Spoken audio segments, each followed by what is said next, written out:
তাহলে চলো শুরু করা যাক। আমরা আজকের পর্বে প্রথমে একটা ম্যাথ দিয়ে শুরু করব। তো আমাদের এই ম্যাথটা আমাদের প্রিভিয়াস যে কনসেপ্ট সেগুলোর আলোকে আমরা করব। তো আমাদের প্রিভিয়াস কনসেপ্টের আলোকে আমরা প্রথম ম্যাথটা করে ফেলি। তো আমরা ম্যাথটা যদি একটু পড়ি, দেখো এখানে একটা কনসেপ্ট লিখে রেখেছি। এটা আমরা অলরেডি পড়েছি, যারা কিনা আমার প্রিভিয়াস ক্লাসগুলো করেছো এই জিনিসটা আমরা পড়েছি যে রৌদ্রতাপীয় প্রক্রিয়ায় ডি কিউ শূন্য হয়, যে কারণে তাপগতিবিদ্যার প্রথম সূত্র ডি কিউ সমান ডিইউ প্লাস ডিডব্লিউ থেকে আমরা পাই ডিডব্লিউ সমান মাইনাস ডিইউ। তো এটা নিয়ে আমরা ডিটেলস পড়েছি আমাদের পার্ট 2.1 পর্ব 2.1 এটা নিয়ে আমরা ডিটেলস পড়েছি। তো এটা আমরা কেন লিখেছি এটা একদম লাস্টের দিকে আমি তোমাদেরকে বুঝাই দিব, এই উত্তরের সাথে এটা সামঞ্জস্য রয়েছে। তো আমরা প্রথমে প্রশ্নটা যদি খেয়াল করি, আমরা প্রশ্নে দেখতে পাচ্ছি পিস্টনযুক্ত একটি সিলিন্ডার, এই পিস্টনযুক্ত সিলিন্ডারে কিছু গ্যাস আবদ্ধ আছে। তো ভাইয়ারা এই যে গ্যাস আবদ্ধ আছে পিস্টনযুক্ত সিলিন্ডারটা, এটা হচ্ছে আমাদের একটা সিস্টেম, গ্যাসটা সিস্টেমের ভেতর আছে। তো গ্যাসের চাপ 400 প্যাসকেল স্থির রেখেছো। গ্যাসের চাপ কত প্যাসকেলে স্থির রেখেছো ভাইয়া? 400 প্যাসকেল। তো আমি একটু এই জিনিসগুলো মার্ক করে দিই। গ্যাসের চাপ আমরা 400 প্যাসকেল স্থির রেখেছি, তাহলে এখানে প্রেসার পি হচ্ছে 400 প্যাসকেল, এবং সেখানে আমরা ধীরে ধীরে 800 জুল তাপ শক্তি সরবরাহ করেছি। তো 800 জুল তাপ শক্তি তুমি কি করেছো? গ্যাসের মধ্যে সরবরাহ করেছো, মানে সিস্টেমকে তুমি 800 জুল তাপ দিয়েছো। আমরা একদম প্রথম ক্লাসে পড়েছিলাম যে আমরা যদি সিস্টেম তাপ যদি গ্রহণ করে তাহলে ডি কিউ পজিটিভ। তাহলে এখানে কিন্তু সিস্টেমের মধ্যে তাপ শক্তি সরবরাহ করা হচ্ছে, অর্থাৎ সিস্টেম বা গ্যাস তাপ গ্রহণ করছে, অর্থাৎ এখানে ডি কিউর মান যে 800 জুল সেটা কিন্তু পজিটিভ মান, এবং 1200 জুল কাজ সম্পাদিত হয়।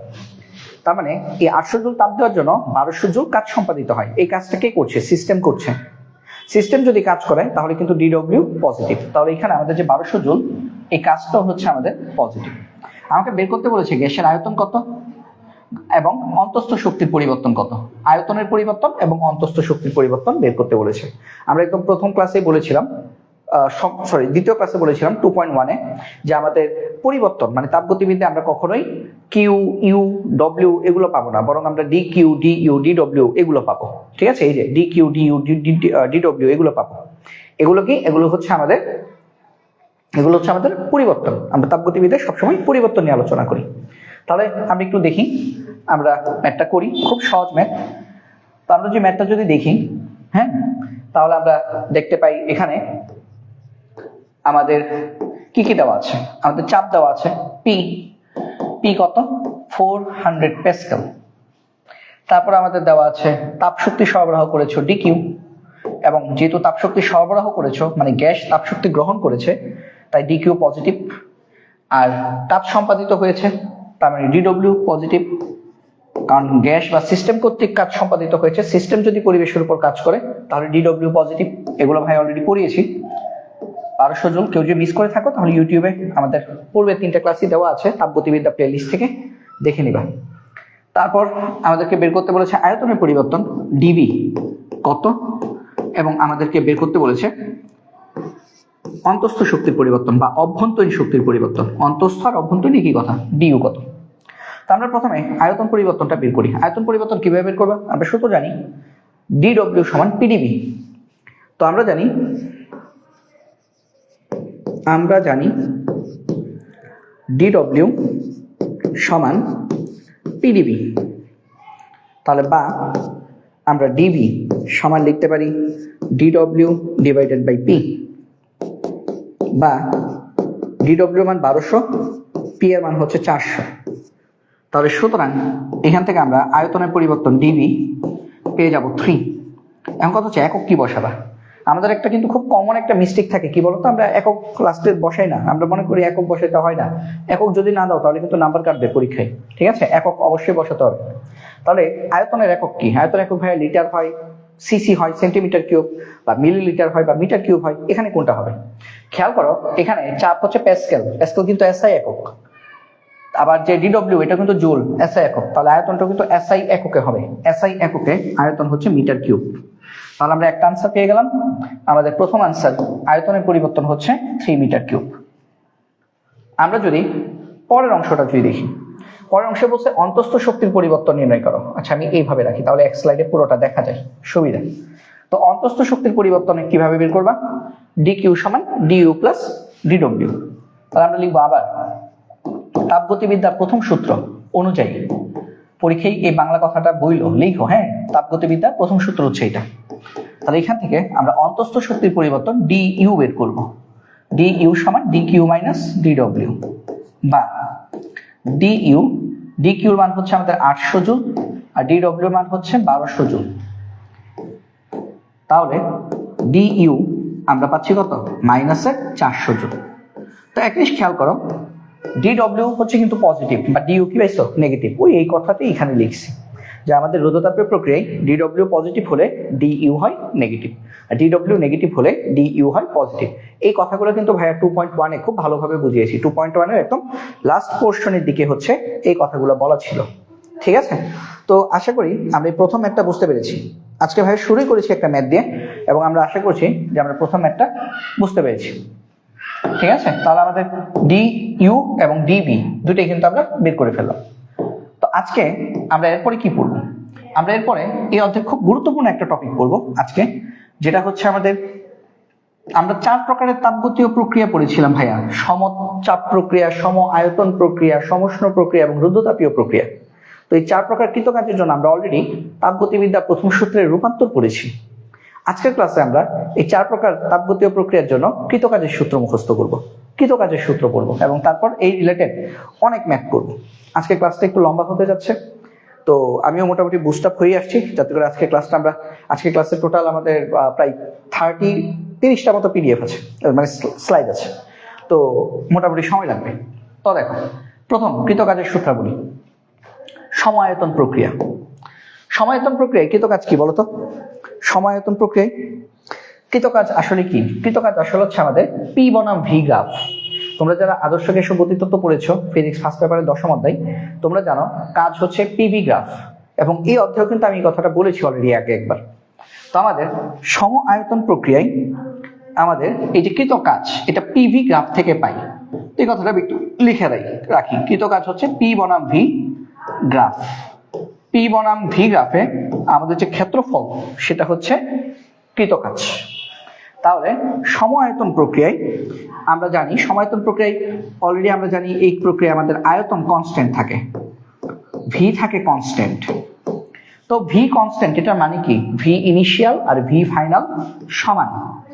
তার মানে আমরা এখানে লিখতে পারি, এক্ষেত্রে V ইনিশিয়ালকে আমরা V1 বলতেছি আর V ফাইনালকে ধরো V2 বলতেছি। তাহলে সমায়তন প্রক্রিয়ায় V1 আর V2 সমান।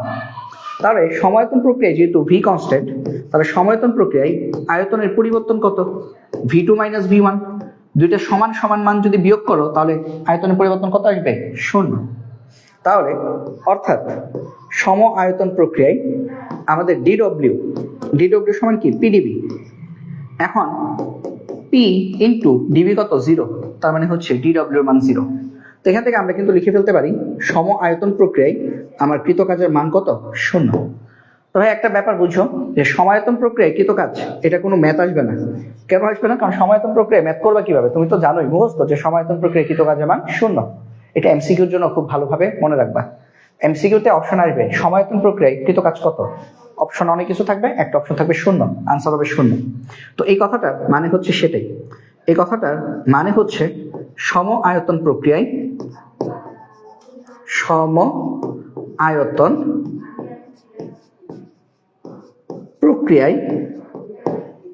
কৃতকাজ 0। ঠিক আছে? তো এটা হচ্ছে আমাদের সম আয়তন প্রক্রিয়ায় কৃতকাজের সূত্রই নাই, তাই না? কৃতকাজের সূত্র বলছি, কিন্তু সমায়তন প্রক্রিয়ায় কৃতকাজের কোনো সূত্র হয় না, কারণ সমায়তন প্রক্রিয়ায় কৃতকাজ হচ্ছে 0। মুখস্থ রাখবে, ঠিক আছে? এটা অনেক অনেক ইম্পর্টেন্ট। কিসের জন্য? এমসিকিউর জন্য অনেক অনেক ইম্পর্টেন্ট। সমায়তন প্রক্রিয়ায় কৃতকাজ 0। এখন আমরা যদি দেখি সমচাপ প্রক্রিয়া, তো ভাই আমাদের সমচাপ প্রক্রিয়া যদি আমরা একটু খেয়াল করি, সমচাপ প্রক্রিয়া কৃতকাজ 0 না কিন্তু, ঠিক আছে? সমচাপ প্রক্রিয়ায় এটা পিভি গ্রাফ না, তার মানে পি হয় ওয়াই অক্ষ বরাবর আর ভি হচ্ছে এক্স অক্ষ বরাবর। এখন সমচাপ এই প্রক্রিয়ায় চাপটা কনস্ট্যান্ট থাকে, বাট আয়তন কিন্তু কনস্ট্যান্ট না। তা আমরা ধরে নিচ্ছি আদি আয়তন V1 আর কিছুক্ষণ পরের আয়তন হচ্ছে V2। তা তাহলে সময়তন প্রক্রিয়ায় কৃতকাজ কোনটা হবে? পিভি গ্রাফের যে ক্ষেত্রফল এই জায়গাটা হচ্ছে আমাদের কৃতকাজের মান হবে এই ক্ষেত্রফলের সমান। তাহলে আমরা সমচাপ প্রক্রিয়ায় যদি দেখতে চাই, এক্ষেত্রে আমাদের পি কনস্ট্যান্ট, সমচাপ প্রক্রিয়ায় কিন্তু পি কনস্ট্যান্ট। তাহলে পি কনস্ট্যান্ট হলে আমরা লিখতে পারি সুতরাং ডিডব্লিউ সমান পিডিবি।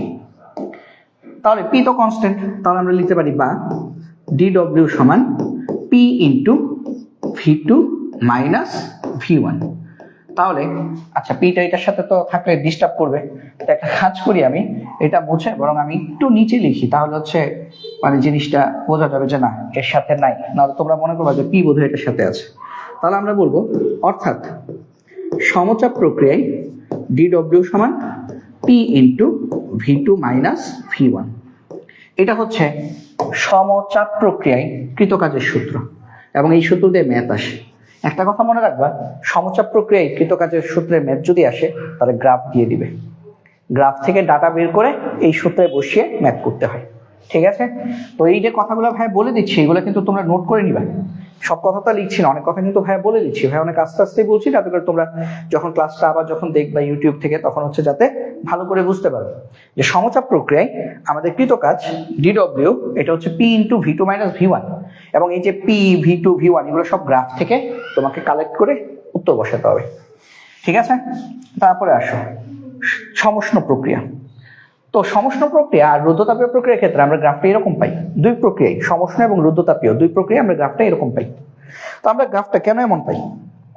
এটা কারণ হচ্ছে সমষ্ণ প্রক্রিয়া এবং রুদ্ধতাপীয় প্রক্রিয়ায় তাপমাত্রা কনস্ট্যান্ট থাকে, বাট চাপ আর আয়তন কিন্তু কনস্ট্যান্ট থাকে না। হ্যাঁ, মানে বিশেষ করে আয়তন কিন্তু কনস্ট্যান্ট থাকে না, আয়তনের পরিবর্তন হয়। এবং এই গ্রাফটা তোমরা একটু মনে রাখবা, এটা হচ্ছে সমষ্ণ প্রক্রিয়ার গ্রাফ, আর রুদ্ধতাপীয় প্রক্রিয়ার গ্রাফও এরকমই। বাট মনে রাখবা এই গ্রাফের এই যে ঢালটা, এই যে এই ঢালটা এই সমষ্ণ প্রক্রিয়ার ঢালের তুলনায় গামা গুণ খাড়া হয়। এটা কিন্তু গতকালই পড়িয়েছি আমি, যে সমষ্ণ প্রক্রিয়ার ঢালের চেয়ে আমাদের রুদ্ধতাপীয় প্রক্রিয়ার ঢাল গামা পরিমাণ খাড়া হয়। সিপি পড়ছিল না, সিপি ওইটা। তাহলে আমরা দেখি আমাদের সমষ্ণ প্রক্রিয়ায় আমরা কৃতকাজের বেলায় আমাদেরকে ইন্টিগ্রেশন করতে হবে, কারণ সমষ্ণ প্রক্রিয়ায় তাপমাত্রা কনস্ট্যান্ট, বা চাপ এবং আয়তন কিন্তু কনস্ট্যান্ট নয়, বিশেষ করে আয়তন কনস্ট্যান্ট না। তার মানে প্রত্যেক মুহূর্তে আয়তনের পরিবর্তন হয়। প্রত্যেক মুহূর্তে যখন আয়তনের পরিবর্তন হয়, তখন হচ্ছে আমরা একটা টুল ব্যবহার করি যেটা দিয়ে আমাদের ম্যাথটা করতে হয়, সেই টুলসটাকে আমরা বলি ইন্টিগ্রেশন। তোমরা মোটামুটি সবাই আশা করি হায়ার ম্যাথে যেখানেই পড়ছো, যে স্যার বা যে ভাই আপুর কাছে পড়ছো, তোমরা হচ্ছে ইন্টিগ্রেশন অলরেডি হয়তো বা শুরু করেছো পড়া। তো সেই ক্ষেত্রে আমি মনে করি ইন্টিগ্রেশন আর আমার আলাদাভাবে বলার কিছু নাই, তো সেটা তোমরা হায়ার ম্যাথে অনেক ডিটেলসে পড়বা। ভাইয়া জাস্ট এই সমষ্ণ প্রক্রিয়া কৃতকাজের জন্য যে ইন্টিগ্রেশনটা লাগবে শুধুমাত্র সেটার উপর ফোকাস করছি। তাহলে দেখো, ইন্টিগ্রেশনটা বের করার আগে আমরা একটা সূত্র লিখে নিই। সূত্রটা কি? সূত্রটা হচ্ছে আমরা তো জানি একটা জিনিস, দেখো তো পিভি সমান এনআরটি, এটা হচ্ছে আদর্শ গ্যাস সমীকরণ। এটা কিন্তু আমরা সবাই জানি, তাই না? পরিবেশ রসায়ন যারা পড়েছো তারাও জানো, বা যারা আদর্শ গ্যাস ও গতিতত্ত্ব পড়েছো তারাও জানো। আর যদি কেউ না জানো তাহলে আজকে শিখে রাখো, এটা হচ্ছে আদর্শ গ্যাস সমীকরণ, পিভি সমান এনআরটি। ঠিক আছে? আচ্ছা, ফোকাসিং এ কি ঝামেলা হচ্ছে কোনো? আচ্ছা ঠিক আছে, পিভি সমান এনআরটি। তাহলে এটা যদি পিভি সমান যদি এনআরটি হয়, তাহলে আমরা লিখতে পারি বা পি সমান এনআরটি ডিভাইডেড বাই ভি। এটা এই অবস্থায় রেখে দিলাম। কেন রাখলাম?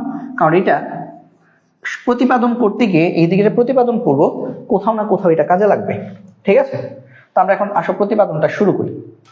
তো খেয়াল করো, তো এই ক্ষেত্রে আমাদের যে কৃতকাজ, সমষ্ণ প্রক্রিয়ায় যে কৃতকাজ তো আমাদের ডিডব্লিউ, কৃতকাজের মূল সূত্র কিন্তু পিডিবি। বাট এই ক্ষেত্রে মনে রাখবে এই পিডিবিটাকে আমাদেরকে ভি1 থেকে ভি2 লিমিটের মধ্যে ইন্টিগ্রেশন করতে হবে। যারা ইন্টিগ্রেশন বোঝোই না, তোমরা জাস্ট আপাতত দেখো ভালো করে, হায়ার ম্যাথ যখন পড়বা তখন হচ্ছে ইন্টিগ্রেশনটা ভালোভাবে বুঝবা, তখন এই জিনিসটা খুব ভালোভাবে বুঝবে। এখন আপাতত দেখতে থাকো কিভাবে করি ভাই। তাও দেখো, তাহলে এটা হচ্ছে ভি1 থেকে ভি2, মানে ইন্টিগ্রেশন না পারলেও তুমি এটা বুঝবা। ঠিক আছে? তাহলে বা ডিডব্লিউ সমান, এখন এই পি সমান কি বলতো? NRT by V. তাহলে আমরা পি এর বদলে লিখতে পারি এনআরটি বাই ভি, সাথে কি আছে ডিভি আয়তনের পরিবর্তন, এবং ভি1 থেকে ভি2 লিমিট। কেন ভাই ভি1 থেকে ভি2 লিমিট নিয়েছি? কারণ আমি আয়তনের সাপেক্ষে ইন্টিগ্রেশন করছি, এই কারণে। তাহলে বা ডিডব্লিউ সমান, এখন খেয়াল করো, তুমি আয়তনের সাপেক্ষে ইন্টিগ্রেশন করছো, মানে ইন্টিগ্রেশনের ভেতরে আয়তন বাদে বাকি সব কনস্ট্যান্ট, ধ্রুবক। কনস্ট্যান্ট জিনিস বা ধ্রুবক জিনিস ইন্টিগ্রেশন করা যায় না, তাদেরকে বাইরে নিয়ে আসতে হয়। তাহলে এখানে কনস্ট্যান্ট কি এনআরটি, এই এনআরটিকে আমরা ইন্টিগ্রেশনের বাইরে নিয়ে আসবো। তো এনআরটিকে ইন্টিগ্রেশনের বাইরে নিয়ে আসলে আমাদের ইন্টিগ্রেশনের জন্য বাকি থাকে কি, একদম ওটার সাথে লেগে যাচ্ছে, পরে তোমাদের বুঝতে সমস্যা হবে, v1 থেকে v2। তো বাকি থাকে আমাদের dv ডিভাইডেড বাই v। এখন তোমরা একটা কথা মনে রাখবা, কোনো কিছুর পরিবর্তনকে যদি তাকে নিজেকে দিয়ে ভাগ করো, মানে dv বাই v, দেখো আয়তনের পরিবর্তনকে আয়তন দিয়ে ভাগ করছো, তাহলে লন আসে, লন। তো এখানে আসবে nRT লন v। এবং ইন্টিগ্রেশন হয়ে গেলে, ইন্টিগ্রেশন যখন হয়ে যাবে সেখানে তুমি থার্ড ব্র্যাকেট দিবা, এখন আর এই চিহ্নগুলো থাকবে না, মানে ইন্টিগ্রেশন করে ফেলছো। তো এটা কিভাবে মনে রাখবা, এটা এইভাবে মনে রাখবা, ইন্টিগ্রেশন অফ লন x সমান, sorry, integration of dx by x equal to কি লন x, মানে যে কোনো জিনিস, বা integration of dt by t এটা সমান হচ্ছে লন t। বুঝতে পারছো? তাহলে এটা হচ্ছে integration of dv by v, এটা হচ্ছে লন v। তাহলে আমরা এই জিনিসটা একটু মুছি, না হলে জায়গা হবে না। দেখো, তাহলে এখানে লিমিটটা বাম পাশ থেকে চলে আসবে ডান পাশে, v1 থেকে v2 লিমিট। এরপরের লাইনে আমরা কি করব খেয়াল করো, এরপরের লাইনে আমরা লিমিটগুলো বসাবো, এই যে v1 v2 এই লিমিটগুলো আমরা বসাবো। v1 হচ্ছে লোয়ার লিমিট, v2 হচ্ছে আপার লিমিট। তো এই লিমিট কিভাবে বসাবা, dw সমান nRT, একবার v এর জায়গায় v2 বসাবা এবং ফার্স্ট ব্র্যাকেট দিয়ে দাও লন v2, তারপর মাইনাস দিতে হবে, এটা একটা সূত্রের মাইনাস, মানে আপার লিমিটের পরে মাইনাস দিতে হয়, তারপর হচ্ছে লন v1 এই। তাহলে আমার লিমিট বসানো শেষ, ফাইনাল কাজ, মানে সূত্র চলে আসছে, সমষ্ণ প্রক্রিয়াকৃত কাজের সূত্র nRT। এখানে লন যদি কমন নাও, মনে রাখবা লন যদি কমন নাও তাহলে বিয়োগের ক্ষেত্রে ভাগ হয়, যোগের ক্ষেত্রে গুণ হয়, এখানে তো বিয়োগ, তাহলে এই দুইটা ভাগ হয়ে যাবে, v2 বাই v1। এবং এটা হচ্ছে আমাদের তাপগতিবিদ্যার, আমাদের হচ্ছে এটা হচ্ছে আমাদের তাপগতীয় প্রক্রিয়া, যেটা হচ্ছে সমষ্ণ প্রক্রিয়া। এই সমষ্ণ প্রক্রিয়ায় আমাদের কৃতকাজের সূত্র। এইটা কেমন ইম্পর্টেন্ট, তোমরা জাস্ট টেস্ট পেপার খুলে দেখবা, বিগত বছরের কোয়েশ্চেনগুলো অ্যানালাইসিস করে দেখবা, 30% কোয়েশ্চেনের গরুর গতে এই প্রশ্নটা আসছে, মানে হয়তো সমষ্ণ প্রক্রিয়াকৃত কাজ অথবা রুদ্ধতাপীয় প্রক্রিয়াকৃত কাজ, এই দুটার মধ্যে তুলনা করতে বলে। মানে এই প্রশ্নটা, এই যে সূত্রটা অনেক অনেক অনেক বেশি ইম্পর্টেন্ট, ঠিক আছে? তাহলে এই সূত্রটা অনেক ইম্পর্টেন্ট, তো সেই জন্য আমি সূত্রটার মধ্যে স্টার মার্ক দিয়ে দিচ্ছি। তো তোমরা অনেকগুলো স্টার মার্ক দিচ্ছি, কারণ কি এই সূত্র তুমি মনে রাখতেই হবে, ঠিক আছে? এটা হচ্ছে dw = nRT ln v2 by v1, এটা হচ্ছে সমষ্ণ প্রক্রিয়ায় কৃতকাজের সূত্র, ঠিক আছে? আচ্ছা, এখন আসলে আমরা রুদ্ধতাপীয় প্রক্রিয়ায় কৃতকাজের সূত্র পড়ি। এটা ডেরিভেশনটা বেশ বড়, তো বড় হলো, আমরা যেহেতু ফার্স্ট টাইম পড়ছো আমি ডিটেলস পড়াই দিচ্ছি, ভবিষ্যতে তুমি এটা মুখস্থ রাখবা কি রাখবা না, বা প্র্যাকটিসে রাখবা কি রাখবা না, এটা হচ্ছে আপ টু ইউ, এটা তোমার ব্যাপার। বাট হচ্ছে প্রতিপাদন কিন্তু পরীক্ষায় আসবে না, ঠিক আছে?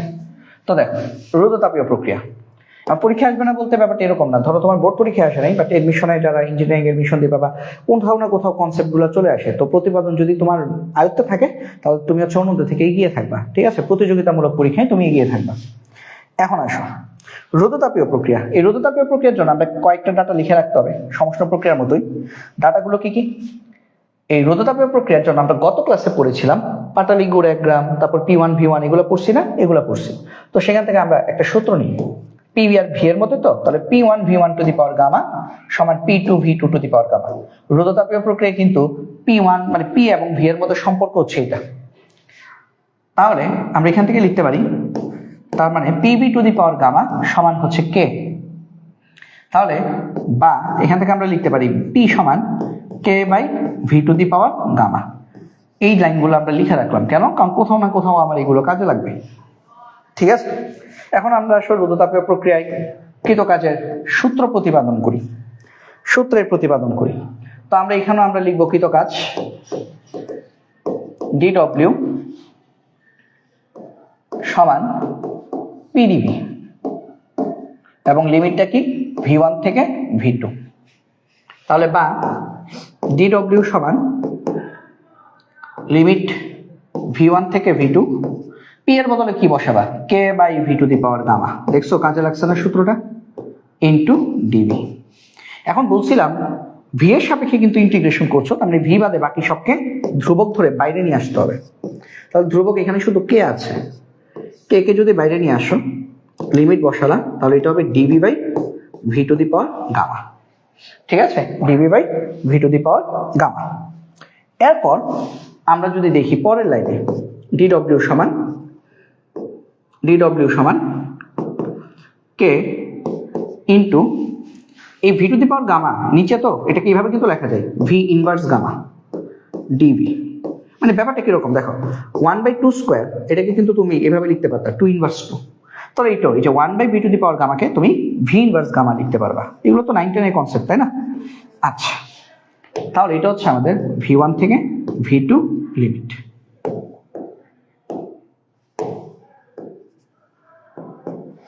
তারপর আমরা যদি দেখি বা ডিডব্লিউ সমান কে ইন্টু, এখন এটাকে ইন্টিগ্রেশন করবো। তো আসলে আমরা একটা এইটা ইন্টিগ্রেশনটা শিখি। ইন্টিগ্রেশন তোমরা যখন হায়ার ম্যাথে পড়বা পুরো একটা মানে বিরাট একটা অধ্যায় বা বিরাট একটা বইয়ের মতোই বলা যায়, বাট ভাইয়ের শুধু এই ইন্টিগ্রেশনটা লাগবে। তো ইন্টিগ্রেশনটা হচ্ছে এরকম, এটা হচ্ছে x to the power n dx। Okay integration করলে আমাদের সূত্র হচ্ছে x to the power n+1 divided by n+1। মানে আমরা এটা মনে রাখবো, এটা হচ্ছে এই ম্যাথ করার জন্য ইন্টিগ্রেশন।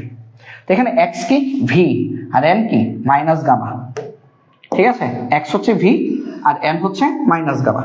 তাহলে দেখো তো ইন্টিগ্রেশন করলে কি আসে, ইন্টিগ্রেশন করে যেন কি হয়, থার্ড ব্র্যাকেট দিতে হয়।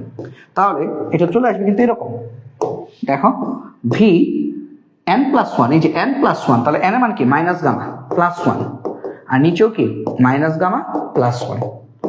লিমিটটা চলে আসবে এই পাশে। ঠিক আছে, ইন্টিগ্রেশন করার পর লিমিট চলে যায় ডানে। তাহলে এরপরে লাগে ডিডব্লিউ সমান কে ইন্টু, আমরা এক কাজ করি, এটাকে মানে আগে পিছিয়ে করি। তাহলে মাইনাস গামা +1 কে আমরা 1 মাইনাস গামা লিখতে পারি, এখানেও আমরা 1 মাইনাস গামা লিখতে পারি, তাই তো? এই তাহলে আমরা বা পরের লাইনে ডিডব্লিউ সমান 1 মাইনাস গামাটাকে বাইরে নিয়ে আসি, তাহলে K divided by 1 minus gamma সমান, মানে সাথে হচ্ছে V to the power 1 minus gamma v2 থেকে v1। ঠিক আছে, তো এখন আসলে আমরা মান বসাই, আপার লিমিট আর লোয়ার লিমিট বসাই। তাহলে ডিডব্লিউ সমান K by 1 minus gamma, limit বসালে আমাদের ফার্স্ট ব্র্যাকেট দিতে হয়। তাহলে v2 to the power 1 minus gamma minus v1 to the power 1 minus gamma. ঠিক আছে, আচ্ছা আরো জায়গা আছে, এটা বড় কিন্তু অনেক বড় কিন্তু একটা প্রতিপাদন, বাট দেখো লাইন বাই লাইন কিন্তু সহজে মিলে যাচ্ছে। তো পরের লাইনে ডিডব্লিউ সমান K by 1 minus gamma into এই v2, এটাকে এভাবে লেখা যায়, দেখো v2 to the power 1 into v2 to the power minus gamma, এভাবে লেখা যায় না? আবার এটাকে কি লেখা যায়, v1 টু দি পাওয়ার 1 তো লিখতে হয় না, into v1 to the power minus gamma. মানে আংশিক ভগ্নাংশ করলাম বা আলাদা আলাদা করলাম। তাহলে ডিডব্লিউ সমান কে divided by 1 minus gamma into এই v2 জায়গায় এখন আমরা কি বসাতে পারি, এই v2 জায়গায় এখন কিন্তু আমরা একটা জিনিস বসাতে পারি, সেটা কি বলতো? এই যে আমরা লিখছিলাম v2 to the power gamma, তাই না? যে এই যে v2 into v2 to the power gamma,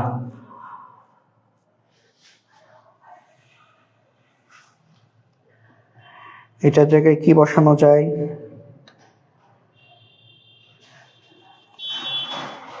আচ্ছা, আগে একটু কাজ করে নেওয়া উচিত ছিল, একটা লাইন আগে একটা কাজ করে নেওয়া উচিত, এই ক্যাটাকে ভেতরে ঢুকিয়ে দেওয়া উচিত, বুঝতে পারছো? আচ্ছা আমরা কাজ করি, এই লাইনে একটু কাজটা করে নিই। হ্যাঁ, এই লাইনে একটা কাজ করা উচিত, তাহলে অঙ্কটা একটু সহজ হয়ে যাবে আর কি, বুঝছো? মানে এই লাইনে আসার পর, এই যে এতটুকু আসার পর তুমি কেটাকে ভেতরে নিয়ে যাবা, তাহলে কে ভেতরে নিয়ে গেলে এখানে একটা 1 থাকবে, কারণ কে আর 1 গুণ করলে কে হয়। তাহলে k into v2 to the power 1 minus gamma minus k into v1 to the power 1 minus gamma. কেটাকে ভেতরে নিয়ে আসলাম। এই কেটাকে ভেতরে নিয়ে আসার কারণ কি? এই কে সমান কি বলতো? এই কে সমান হচ্ছে P V to the power gamma, P V to the power gamma. তাহলে কে সমান হচ্ছে P V to the power gamma into v2 to the power 1 minus gamma. এখন দেখো v2 এর জন্য এটা কি v থাকবে, এটাও v2 হবে। আবার মাইনাস এই কে সমান কি P V to the power gamma into V one to the power one minus gamma. এখন এই ভি ওয়ানের জন্য এটাকেও আমরা ভি ওয়ান লিখব, সেম জিনিস। তাহলে বা ডি ডব্লিউ সমান 1/1 মাইনাস গামা। এখন ভি টু বেস সেম, তাহলে বেস সেম হলে পাওয়ার কি হয়, যোগ হয়। তাহলে P into V two to the power gamma plus 1 minus gamma minus P into V one to the power gamma plus 1 minus gamma. দেখো এখন আস্তে আস্তে কিন্তু ছোট হয়ে আসবে জিনিসটা। তাহলে আমরা এখান থেকে লিখবো বা ডি ডব্লিউ সমান 1/1 মাইনাস গামা। দেখো এখানে কাটা যায়, কাটাকাটিটা করে ফেলি।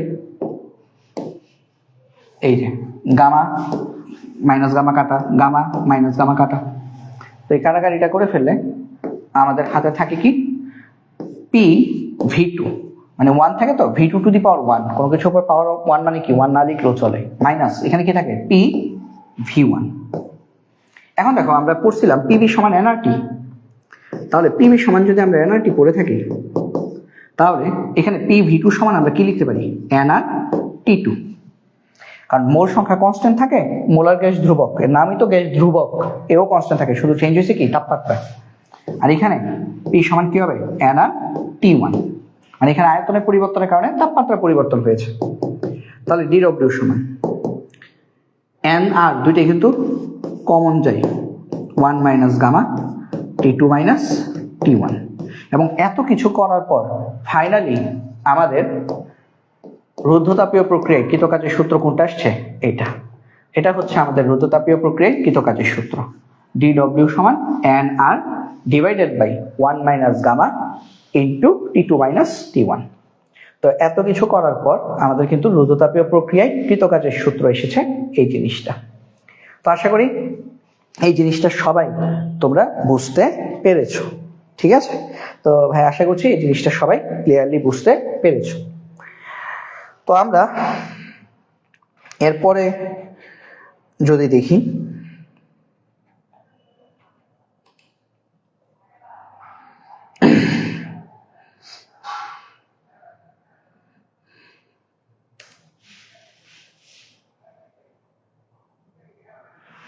আমরা যদি এরপরের স্লাইডটা যদি দেখি তাহলে দেখো একটা ছক দেওয়া। ছক কেন দেখা ভাই, এখন পর্যন্ত যত সূত্র লিখছি সবগুলো সূত্র সামারি এখানে লিখে দিব। মানে যে উপরে যে একটু অলস আছো বা হচ্ছে একটু দুর্বল বা তোমার পড়তে ভালো লাগে না, সে হচ্ছে উপরে সব বাদ দিয়ে খালি সূত্রগুলো মুখস্থ রেখো, তাহলে একাডেমিক কাজ হয়ে যাবে, ঠিক আছে? হ্যাঁ তো বলছি যে একাডেমিক পড়লেই তো শুধু হবে না, একটু এডমিশনের জন্য নিজেকে একটু ঝালাই করতে হবে, ঠিক আছে? বা তুমি যদি মনে করো যে না আমার জন্য একাডেমিকে যথেষ্ট, অনেকে আছে না, অনেকেই তো আমাকে বলো যে ভাইয়া বা স্যার আগে হচ্ছে একাডেমিক শেষ করি তারপরে ভোট করবো, এডমিশনের জন্য পড়বো। তো তাদের জন্য সম আয়তন প্রক্রিয়া, সম আয়তন প্রক্রিয়া, তারপর হচ্ছে সম চাপ প্রক্রিয়া, তারপর হচ্ছে সমষ্ণ প্রক্রিয়া, তারপর হচ্ছে রুদ্ধ তাপ প্রক্রিয়া। তো সম আয়তন প্রক্রিয়ায় ডিডব্লিউ সমান 0 পেয়েছি, কৃতকাজ 0। সমচাপ প্রক্রিয়া ডিডব্লিউ সমান আমরা পেয়েছি পিডিবি, আর এই পিডিবি সমান আমরা লিখতে পারি P into V two minus V one. সমষ্ণ প্রক্রিয়ায় ডিডব্লিউ সূত্র আমরা পেয়েছি এন আর টি লন V two by V one. একটা প্রতিপাদনের মাধ্যমে আমরা এই সূত্রটা বের করেছি, তাই না? অনেক কিছু লিখে তারপর এটা বের করেছি। আর রুদ্ধতাপে তো 3-4টা স্লাইড লেখার পর আমরা রুদ্ধতাপ প্রক্রিয়ায় কৃতকাজ পেয়েছি N R divided by 1 minus gamma T two minus T one. একটা কথা মনে রাখবো, ভাইয়া তো এটা পড়াইছি, আর তোমরা গাইডে বেশিরভাগ গাইডে জিনিসটা এইভাবে পাবা। তো কনফিউজ হও না, তখন ভাইবো না যে ভাইয়া ভুল পড়াইছে, সঠিক পড়াইছে, একই জিনিস। মানে গাইডগুলোতে উৎসূত্র এইভাবে লেখা, গামাটাকে আগে লেখা গামা মাইনাস 1। তো গামা মাইনাস 1 যদি লেখো তাহলে এইটাও টি ওয়ান মাইনাস টি টু হয়ে যায়। দুইটাই সঠিক, এটাও সঠিক, এটাও সঠিক, তোমার যেটা মনে রাখতে ভাল লাগে, ঠিক আছে? মানে 1 মাইনাস গামা হলে টি টু মাইনাস টি ওয়ান, আর উল্টে দিলে গামা মাইনাস 1 হলে টি ওয়ান মাইনাস টি টু। এখন তোমার কাছে যেটা সহজ লাগে তুমি সেটাই করবা। ওকে, তারপরে আসো আমরা দেখি একটু, এখন ম্যাথে চলে যাই। তো আমাদের আজকে বাকি ম্যাক্সিমাম সব জিনিসই মোটামুটি ম্যাথ, আমরা এখন শুধু ম্যাথ করব। তো আমরা ম্যাথে চলে যাওয়ার পূর্বে আমি একটা কাজ করি, 1 মিনিট সময় নিই, আমি একটু দেখি যে আসলে কে কে আছে এই মুহূর্তে।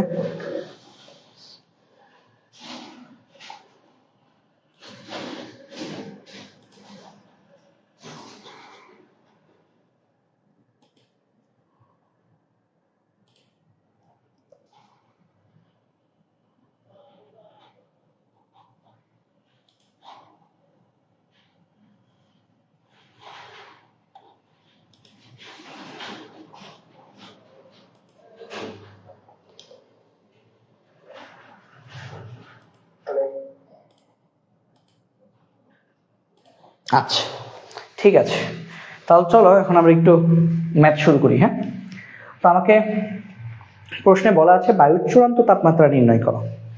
বায়ুর চূড়ান্ত তাপমাত্রা নির্ণয় করো। প্রশ্ন কি লেখা আছে, একটা ডিজেল ইঞ্জিন সিলিন্ডারের ভেতর 1 বায়ুচাপ এবং 20 ডিগ্রি সেলসিয়াস তাপমাত্রায় 800 সেন্টিমিটার কিউব পরিমাণ বায়ু ছিল। পরে চাপের দ্বারা তাকে 60 সেন্টিমিটার কিউব আয়তনে সংকুচিত করা হলো। তাহলে প্রাথমিক আয়তন ছিল 800, পরে সেটাকে সংকুচিত করে বানানো হয়েছে 60। এখানে বাতাসকে আদর্শ গ্যাস হিসেবে ধরে নাও এবং সংকোচন প্রক্রিয়াটাকে ধরে নাও রুদ্ধতাপীয় প্রক্রিয়া। তারপরে সূত্র অ্যাপ্লাই করতে হবে রুদ্ধতাপীয় প্রক্রিয়ার। গামার মান দেওয়া আছে 1.4, এন এর মান দেওয়া আছে 1 মোল, আর এর মান দেওয়া আছে 8.31 জুল পার মোল পার কেলভিন। তবে বলে রাখি গামা, এন, আর এগুলো পরীক্ষায় নাও দিতে পারে। ঠিক আছে, বের করতে বলছে বায়ুর চূড়ান্ত তাপমাত্রা নির্ণয় করো। তাহলে ডাটা দেখো, আমাদের একটা টেম্পারেচার দেওয়া আছে আর একটা টেম্পারেচার বের করতে বলছে। তবে T1 দেওয়া আছে, T2 বের করতে বলছে। তো আমি যদি লিখে রাখি জিনিসগুলো, ডাটাগুলো যদি লিখি, দেখো এখানে T1 কত, 20 ডিগ্রি সেলসিয়াস, তার মানে হচ্ছে আমাদের 293 কেলভিন। T2 এটা আমাকে বের করতে বলছে। এরপর কি দেওয়া আছে, চাপ দেওয়া আছে, বা চাপ দেখো একটা বায়ু চাপ দেওয়া আছে, আর কোথাও কিন্তু চাপ দেওয়া নাই। তার মানে হচ্ছে আমাদের এটা চাপের সূত্র না, কারণ দুইটা চাপ লাগবে, তো P1 P2 দুইটা লাগবে না, তো একটা চাপ দেওয়া আছে আর কোনো চাপ দেওয়া নেই। বাট আয়তন দেখো দুইটা দেওয়া আছে, V1 V2। তাহলে V1 হচ্ছে 800 সেন্টিমিটার কিউব আর V2 হচ্ছে আমাদের 60 সেন্টিমিটার কিউব। আর সাথে তো গামা, এন, আর এগুলো দেওয়া আছে, তাই না? তো আমাদের লিখে রাখি যেগুলো দেওয়া আছে, গামা 1.4 মানে একটা দ্বিপরমাণু গ্যাস, এন এর মান 1 মোল, আর এর মান দেওয়া আছে 8.31 জুল পার মোল পার কেলভিন। আমাকে বলছে চূড়ান্ত তাপমাত্রা কত বের করার জন্য। তো আমাদের এই ধরনের ম্যাথ আমাদের রুদ্ধতাপীয় প্রক্রিয়ার সূত্র দিয়ে করতে হবে। তো রুদ্ধতাপীয় প্রক্রিয়ায় টি আর ভি এর মধ্যে একটা সূত্র ছিল, সম্পর্ক সূচক সূত্র ছিল। সেই সূত্রটা যেন কি ছিল ভাইয়া? সেই সূত্রটা ছিল, আমরা জানি, যারা গত ক্লাস করেছো তারা জানবা, যদি বাসায় যদি পড়ে থাকো ক্লাস করার পর, তো আমরা জানি T1 V1 to the power gamma minus 1, T2 V2 to the power gamma minus 1, সূত্র ছিল এইটা। এখান থেকে বের করবা কি T2। তাহলে আমরা যদি বের করি, তাহলে দেখো T2টা উপরে রাখবা, তাহলে T2 বাই T1, হ্যাঁ T2 বাই T1। তো দেখো T1টা এদিকে আসছে, তাহলে এই পাশে V1 কিন্তু আগে থেকেই আছে, নিচে চলে যাবে V2, এবং দুইটার উপরেই পাওয়ার গামা মাইনাস 1, এই জন্য আমি হোল পাওয়ার দিয়েছি। এটা যদি কনফিউজ লাগে বাসায় দেখবা, এপাশ ওপাশ করছি জাস্ট, এটাই আসবে। তাহলে এখান থেকে T2 বের করবা, তাহলে T1 এখানে ভাগ আছে, এদিকে আসলে গুণ হয়ে যাবে, তাহলে V1 by V2 gamma minus 1 into T1। তাহলে T2 আসবে আমাদের, V1 এর মান হচ্ছে 800, V2 এর মান হচ্ছে 60, গামার মান হচ্ছে 1.4 মাইনাস 1 ইন্টু T1 হচ্ছে 293 কেলভিন। তো এখান থেকে হিসাব করলে তুমি T2 মান পেয়ে যাবে, কেলভিনে পাবা। তো T2 মান কেলভিনে কত আসে? T2 মান কেলভিনে আসবে 800 divided by 60 to the power 1.4 minus 1, 1.4 minus 1 into T1 293, এটা আসবে 825 0.74 কেলভিন। তাহলে এখান থেকে আমরা বলতে পারি টি2 এর মান যদি সেলসিয়াসে নাও, কারণ যেহেতু প্রশ্নে টি1 এর মান সেলসিয়াসে দেওয়া ছিল, তারপরে টি2 এর মান যদি সেলসিয়াসে নেই, তাহলে এটা থেকে 273 বিয়োগ করবা। বিয়োগ করলে তোমার আনসার আসবে 552.74 ডিগ্রি সেলসিয়াস। তার মানে আমাদের চূড়ান্ত তাপমাত্রা হবে 552.74 ডিগ্রি সেলসিয়াস। তো খুব সহজ ম্যাথ, কিন্তু তুমি সূত্র পারলেই কিন্তু ম্যাথগুলো করতে পারবা, ইজি। হ্যাঁ, তো ওটা ছিল গরুর গ, এখন হচ্ছে ঘ নাম্বার ম্যাথটা দেখো। সেম উদ্দীপক, উপরোক্ত গ্যাস দ্বারা সম্পন্ন কাজের পরিমাণ কত? তাহলে আমরা প্রথম অংশটা করি, এতটুকু। উপরোক্ত গ্যাস দ্বারা সম্পন্ন কাজের পরিমাণ কত? তো উপরোক্ত প্রক্রিয়াটা যেন কি প্রক্রিয়া ছিল? রুদ্ধতাপীয় প্রক্রিয়া। তাহলে এখানে রুদ্ধতাপীয় প্রক্রিয়া কৃত কাজ বের করতে বলছে। তাহলে আমরা এখানে এইভাবে লিখবো, সেটা ছিল গ, এটা ছিল গ, আমরা এখন আনসার করব ঘ। তো ঘটা একটু ডিফারেন্ট কালার দিয়ে লিখি। তো দেখো আমাদের বলছে উপরোক্ত প্রক্রিয়ায় আমাদের উপরোক্ত গ্যাস দ্বারা সম্পন্ন কাজের পরিমাণ কত ছিল। তো এখানে উদ্দীপকের প্রক্রিয়াটি রুদ্ধতাপীয় প্রক্রিয়া, উদ্দীপকের প্রক্রিয়াটি রুদ্ধতাপীয়।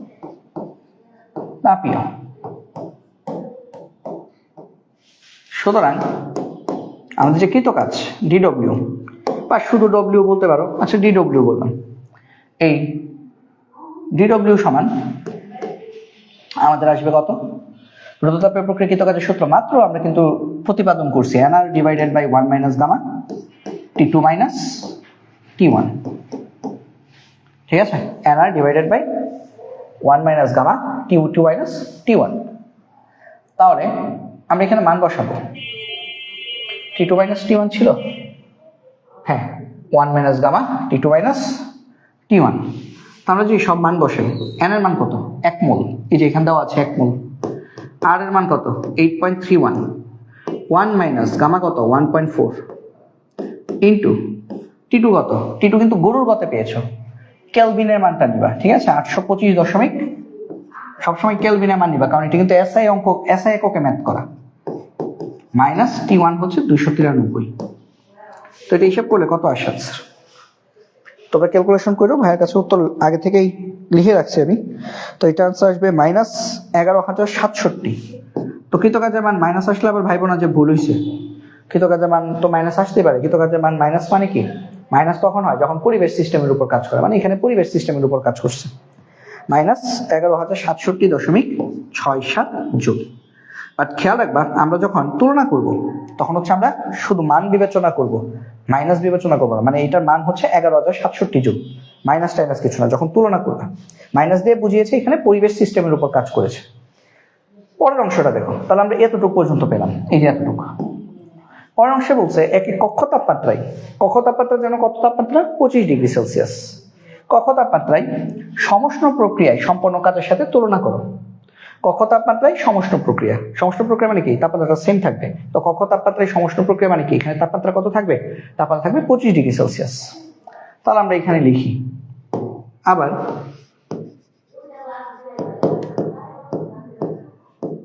সমষ্ণ প্রক্রিয়ায়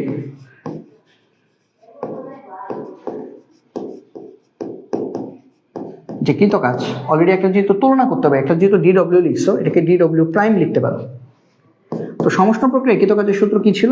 nRT ln v2 by v1। এটাও কিন্তু আজকেই আমরা পড়লাম। তাহলে দেখো সূত্র পারলে কিন্তু ম্যাথ পারা যাচ্ছে। তো এখানে জাস্ট একটু লিখে রাখতে পারো, এখানে আমাদের টিটা হচ্ছে কক্ষ তাপমাত্রা, কক্ষ তাপমাত্রা। আর কক্ষ তাপমাত্রা কি? 25 ডিগ্রি সেলসিয়াস, মুখস্থ রাখবা, বা 298 কেলভিন। মানে টি এর মান এখানে 298 বসাবা।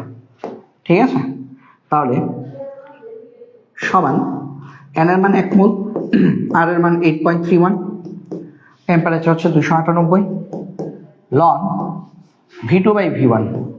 v2 হচ্ছে আমাদের কত? এই যে দেখো 60 সেন্টিমিটার কিউব আর 800 সেন্টিমিটার কিউব। 800 হচ্ছে v1, 60 হচ্ছে v2। তাহলে V2 হচ্ছে 60 আর V1 হচ্ছে 800। তাহলে এখান থেকে আমরা আসলে কি লিখতে পারি, এটা আনসারটা কত আসবে? এটা আনসারটা আসে -6414.5 জুল। হ্যাঁ, এখন তোমরাও বাসায় একটু ক্যালকুলেশন করে দেখো, হইতে পারে ভাইয়া যখন ক্যালকুলেটর করছি হিসাব তখন হয়তো বা কোনোটা ভুল থাকতে পারে, ঠিক আছে? আচ্ছা, তবে ভুল না হওয়ার সম্ভাবনাই বেশি, আমি চেষ্টা করছি নির্ভুলভাবেই করার। তো দেখো, তাহলে আমরা লিখতে পারি বলছে তুলনা করতে, না প্রশ্নে কি বলছে? বলছে দুইটা পদ্ধতিতে কৃতকাজের তুলনা করো। তো আমরা দেখলাম দুইটা পদ্ধতিতে কিন্তু কৃতকাজ সমান না। এটাতে কৃতকাজ কত? 11,067। এটাতে কৃতকাজ কত? 6,414। এখন কথা হচ্ছে, তুমি যদি মাইনাস বিবেচনা করে যদি অঙ্ক ধরো তাহলে কিন্তু তোমার অঙ্ক ভুল হবে। শুধু মান বিবেচনা করবা, ঠিক আছে? শুধু মান বিবেচনা করে কিন্তু এটার মান কত? 11,000, আর এটার মান কত? 6,000 সামথিং, তার মানে ওইটাই করো। আর তুমি যদি মাইনাস বিবেচনা করো, আমরা তো জানি মাইনাসের ক্ষেত্রে ছোট মান বড় হয় আর বড় মান ছোট হয়, তারপর মাইনাস ধরলে কিন্তু এটা বড় এটা ছোট। কিভাবে ম্যাথ করতে হবে?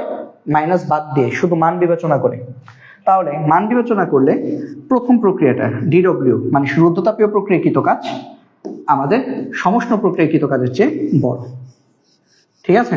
কিভাবে লিখে রাখতে পারো?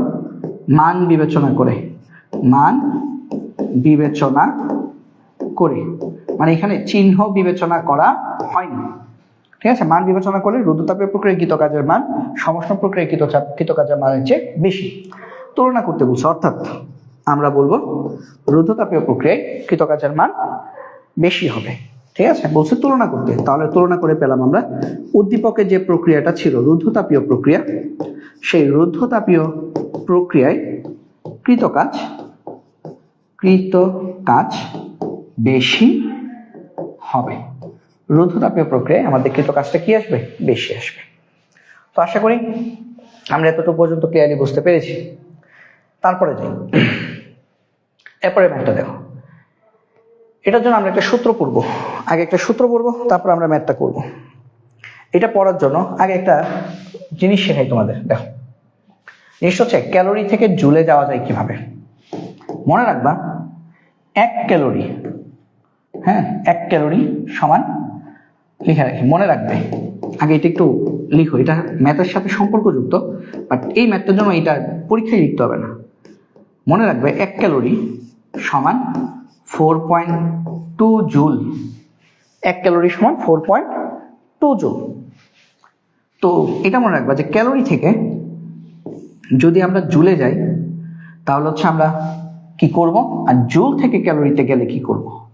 তো তোমরা মনে রাখবে ক্যালোরি থেকে জুলে গেলে আমরা 4.2 দিয়ে গুণ করব, আর যদি জুল থেকে ক্যালোরিতে যাই তাহলে আমরা 4.2 দিয়ে ভাগ করব।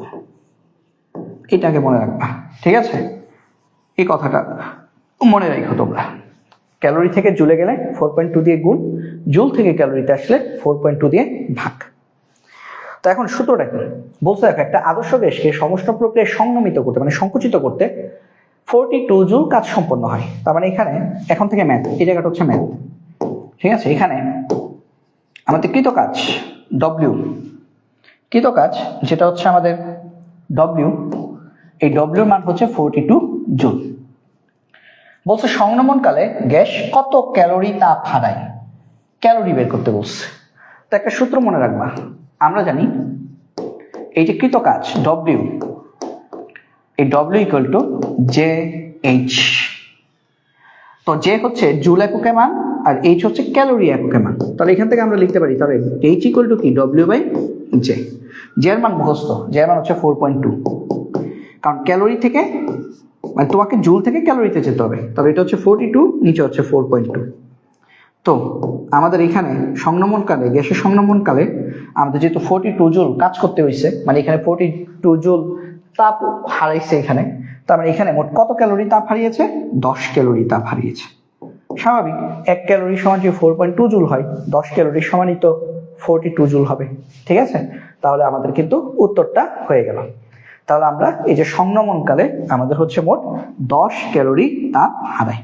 তো আশা করি এইটা বুঝতে পেরেছো। হ্যাঁ, এটা হচ্ছে কিন্তু আমাদের মানে কি বলা যায়, এটা হচ্ছে আমাদের একটা ছোট একটা সূত্র বা একটা কনসেপ্ট, এটা একটু মুখস্থ রেখো। হ্যাঁ, মুখস্থ রেখো, তারপরে আসলে পরের প্রশ্ন, স্বাভাবিক তাপমাত্রা ও চাপে কোন গ্যাসকে রুদ্ধতাপীয় প্রক্রিয়ায় 2.5 গুণ আয়তনে প্রসারিত করা হলো, মানে আদি আয়তন যদি হয় ভি, শেষ আয়তন বা চূড়ান্ত আয়তন হচ্ছে 2.5 ভি। তাহলে আমরা একটু লিখে রাখি এই কথাটা। হ্যাঁ, দেখো এখানে এখানে আদি আয়তন বলে নাই, বাট বলছে কি আদি আয়তন যাই হোক তার 2.5 গুণ প্রসারিত করা হয়েছে। তাহলে এরকম ম্যাথে আমরা আদি আয়তন ধরে নিব ভি, তাহলে চূড়ান্ত আয়তন হচ্ছে 2.5 ভি। বলছে চূড়ান্ত চাপ কত হবে, তো V1 এর জন্য চাপ ধরে নাও P1 সমান P, তোমাকে বের করতে বলছে চূড়ান্ত চাপ P2 কত। আচ্ছা না, P1 সমান কি P, স্বাভাবিক তাপমাত্রা ও চাপ বলছে তাই না, তো স্বাভাবিক তাপমাত্রা ও চাপ কত এটিএম এ যদি হিসাব করো, এই যে এখানে একটা কথা বলছে দেখো, স্বাভাবিক, স্বাভাবিক কথাটা বলে দিছে, এই যে স্বাভাবিক, আমরা জানি স্বাভাবিক তাপমাত্রা হচ্ছে 0 ডিগ্রি সেলসিয়াস বা 273 কেলভিন, আর স্বাভাবিক চাপ হচ্ছে 1 এটিএম। 1 এটিএম এর অনেকগুলো রূপ আছে, যেমন 1 এটিএম সমান 10^1325 প্যাসকেল বা 101.325 কিলো প্যাসকেল বা 76 সেন্টিমিটার পারদ চাপ, অনেকগুলা মানে আমাদের প্যারামিটার আছে বায়ুমণ্ডলীয় চাপে, স্বাভাবিক বায়ুমণ্ডলীয় চাপ। তো আমাদেরকে যেহেতু এখানে কোনো কিছু উল্লেখ করে দেয় নাই, তো আমরা এটিএম দিয়ে ম্যাথটা করি, ঠিক আছে। তো আমরা ধরে নিচ্ছি P1 হচ্ছে 1 এটিএম, তো আমরা বের করব P2 কত, এবং গামার মান কত দেওয়া আছে, গামার মান দেওয়া আছে 1.4। গামার মান যদি দেওয়া না থাকতো তাহলে 1.4ই ধরে নিবা, ঠিক আছে। গামার মান দেওয়া না থাকলে তোমরা 1.4 ধরে নিবা। তো এটা হচ্ছে আমাদের ডাটা। তো আমরা ম্যাথটা কিভাবে করব, এখানে কি কি সম্পর্ক, P1 P আর V এর মধ্যে, তো P আর V এর মধ্যে রুদ্ধতাপীয় প্রক্রিয়ার সম্পর্ক যেন কি P1 V1 to the power gamma সমান P2 V2 to the power gamma. তাহলে আমরা P2 সমান বের করব। তো যেহেতু প্রথম দিকের অঙ্ক আমি একটু ডিটেলস করছি, পরের দিকে আমি এত ডিটেলস করবো না, শর্টকাট করব, তখন 1-2টা লাইন হয়তো বা চুরি করবো, বুঝে নিতে হবে। তাহলে এখানে দেখো P2/P1 সমান V1/V2, দুইটার উপরই গামা আছে, বাম পাশ ডান পাশ আশা করি নিজেরাই পারো, না পারলে বারবার দেখবা, পাশের চাই ট্রাই করবা, হয়ে যাবে। তাহলে P2 সমান কত, V1/V2 to the power gamma into P1, বা P2 সমান V1 কত V, V2 কত 2.5 V to the power gamma কত 1.4 ইন্টু P1 কত 1। তো এটা হিসাব করলে P2 মান কত আসবে, দেখো VV কিন্তু কাটা, দেখো এই যে V, এই যে V কাটা, তাহলে থাকতেছে কত 1/2.5। তো এটা ক্যালকুলেশন করবা, ক্যালকুলেশন করলে এটার আনসার আসবে 0.277 ATM, 277 ATM, ঠিক আছে, 0.277 ATM, এটা হবে আমাদের আনসার। তারপরে ম্যাথটা দেখি, আমি এগুলো পিডিএফ দিয়ে দিব, তোমরা প্রত্যেকটা ক্লাসেই, তোমরা ইউটিউবে যদি যাও তোমরা দেখবা ডেসক্রিপশনে ক্লাসে পিডিএফ লিঙ্কটা দেওয়া থাকে। তো কেন দিয়ে দিই, মানে কারণ হচ্ছে অনেকেই দেয় না, আবার অনেকেই দেয়, আমি দিই এই কারণে, কারণ হচ্ছে পিডিএফটা সাথে থাকলে, মানে পিডিএফটা পড়লা প্লাস হচ্ছে ভিডিওটা দেখলা, তাহলে হচ্ছে তোমাদের জন্য তাড়াতাড়ি করা সহজ হবে আর কি। নাহলে ভিডিও দেখা যায় এক লেখার মধ্যে বারবার পজ করতে করতে হয়, এগুলো ঝামেলা না, এর থেকে বরং এক একটা স্লাইড দেখবা আগে, তারপরে হচ্ছে ওই স্লাইডের পিডিএফটা সাথে সাথে নোট করে ফেলবা, তাহলে তোমার সময়টা তাড়াতাড়ি বাঁচবে, মানে সময় বাঁচাতে পারবা, ঠিক আছে। ভাইয়া তোমাদের জন্য কঠিন কিছুই চাই না, সহজ করতে চাই সবকিছু, কারণ হচ্ছে কঠিন করে পড়ানোর কোনো মানে হয় না, সহজ করে সবকিছু পড়াতে হবে। তারপর দেখো, তারপরটা দেখো কি বলছে, তারপর দেখো বলছে 25 ডিগ্রি সেলসিয়াস তাপমাত্রায় বায়ুমণ্ডলীয় চাপে, বায়ুমণ্ডলীয় চাপ মানে কি 1 ATM চাপ, আবদ্ধ গ্যাসকে যে হঠাৎ, আমরা গতকাল বলছিলাম হঠাৎ আকস্মিক ভাবে, এগুলা বলে কি রুদ্ধতাপীয় প্রক্রিয়া, হঠাৎ এই কথাটা কিন্তু বলছে, এই যে দেখো হঠাৎ, হঠাৎ বলে দিয়েছে, হঠাৎ বৃষ্টি সংকুচিত করে আয়তন অর্ধেক করা হয়েছে, আয়তন অর্ধেক মানে আয়তন আগে যাই ছিল এখন তার অর্ধেক। তাহলে আমরা এখানকার ডাটা কি কি চাইছে, চূড়ান্ত চাপ কত, তাহলে কি আয়তন দিয়ে চাপ বের করতে বলে নাই, তাহলে এই 25 ডিগ্রি সেলসিয়াসের কোনো দরকার নাই কিন্তু, ঠিক আছে, কারণ তাপমাত্রা শুধু একবারই দেওয়া আছে, বাট আয়তন দুইটা দেওয়া আছে, চাপ বের করতে বলছে। তাহলে দেখো এখানে আমাদের আদি আয়তন V, চূড়ান্ত আয়তন এর অর্ধেক মানে V/2, আদি চাপ কত, স্বাভাবিক বায়ুমণ্ডলীয় চাপ, বায়ুমণ্ডলীয় চাপ মানে কি 1 ATM, তাহলে আমাদেরকে বের করতে হবে চূড়ান্ত চাপ কত, চূড়ান্ত চাপ কত, P2 কত। এবং এখানে কি গামার মান বলে দিয়েছে? না ভাইয়া বলে নাই। তাহলে গামার মান কত ধরবা? 1.4 ধরে নাও, তাহলেই তো হয়ে যায়। গামার মান যদি না বলে তাহলে গামার মান তুমি 1.4 ধরে নাও। তাহলে এখন যদি আমরা ম্যাথটা যদি করি, দেখো তো ম্যাথটা করলে আমাদের আনসারটা কি আসবে। আর সূত্র হচ্ছে P1 V1 to the power gamma সমান P2 V2 to the power gamma. তো সেম আগের স্লাইডের সূত্র, কিন্তু আগের স্লাইডের সূত্র যেহেতু ভাই একটা লাইন চুরি করি, ডিরেক্ট এটা লিখে দিই, এই যে এরকম আসে আর কি, চুরি করলে এরকম আসে। তো তোমরা ডিটেলস করো, পরীক্ষায় লাইন কমায়ও না। V1 কত? V, V2 কত? V/2, গামা কত? 1.4, P1 কত? 1 atm। তো আমরা যদি কাটাকাটি করি, কুটুস করে যদি কেটে দিই, তাহলে এটা কি আসতেছে? 1/2। 1/2 মানে কি? 2। তাহলে লিখি P2 সমান এই 1/2 করে এটা 2 আসে, হ্যাঁ, 2 টু দি পাওয়ার 1.4 ইন্টু 1। তো এটা মানে কি P2 কত আসবে? 2 to the power 1.4, 2.63 atm।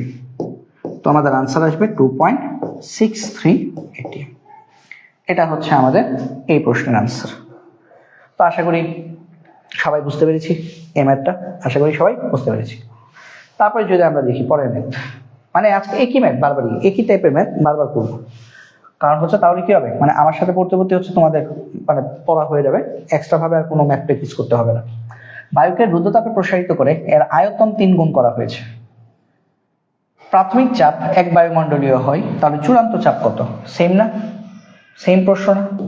Same প্রশ্ন, কিন্তু এখানে V1 হচ্ছে V, V2 হচ্ছে তার 3 গুণ 3V। প্রাথমিক চাপ 1 বায়ুমণ্ডলীয় চাপ মানে 1 atm, চূড়ান্ত চাপ P2 কত? এবং এখানে আমার বলা আছে গামার মান 1.4। তাহলে আমরা এখান থেকে কি লিখতে পারি? আমরা জানি P1 V1 to the power gamma সমান P2 V2 to the power gamma.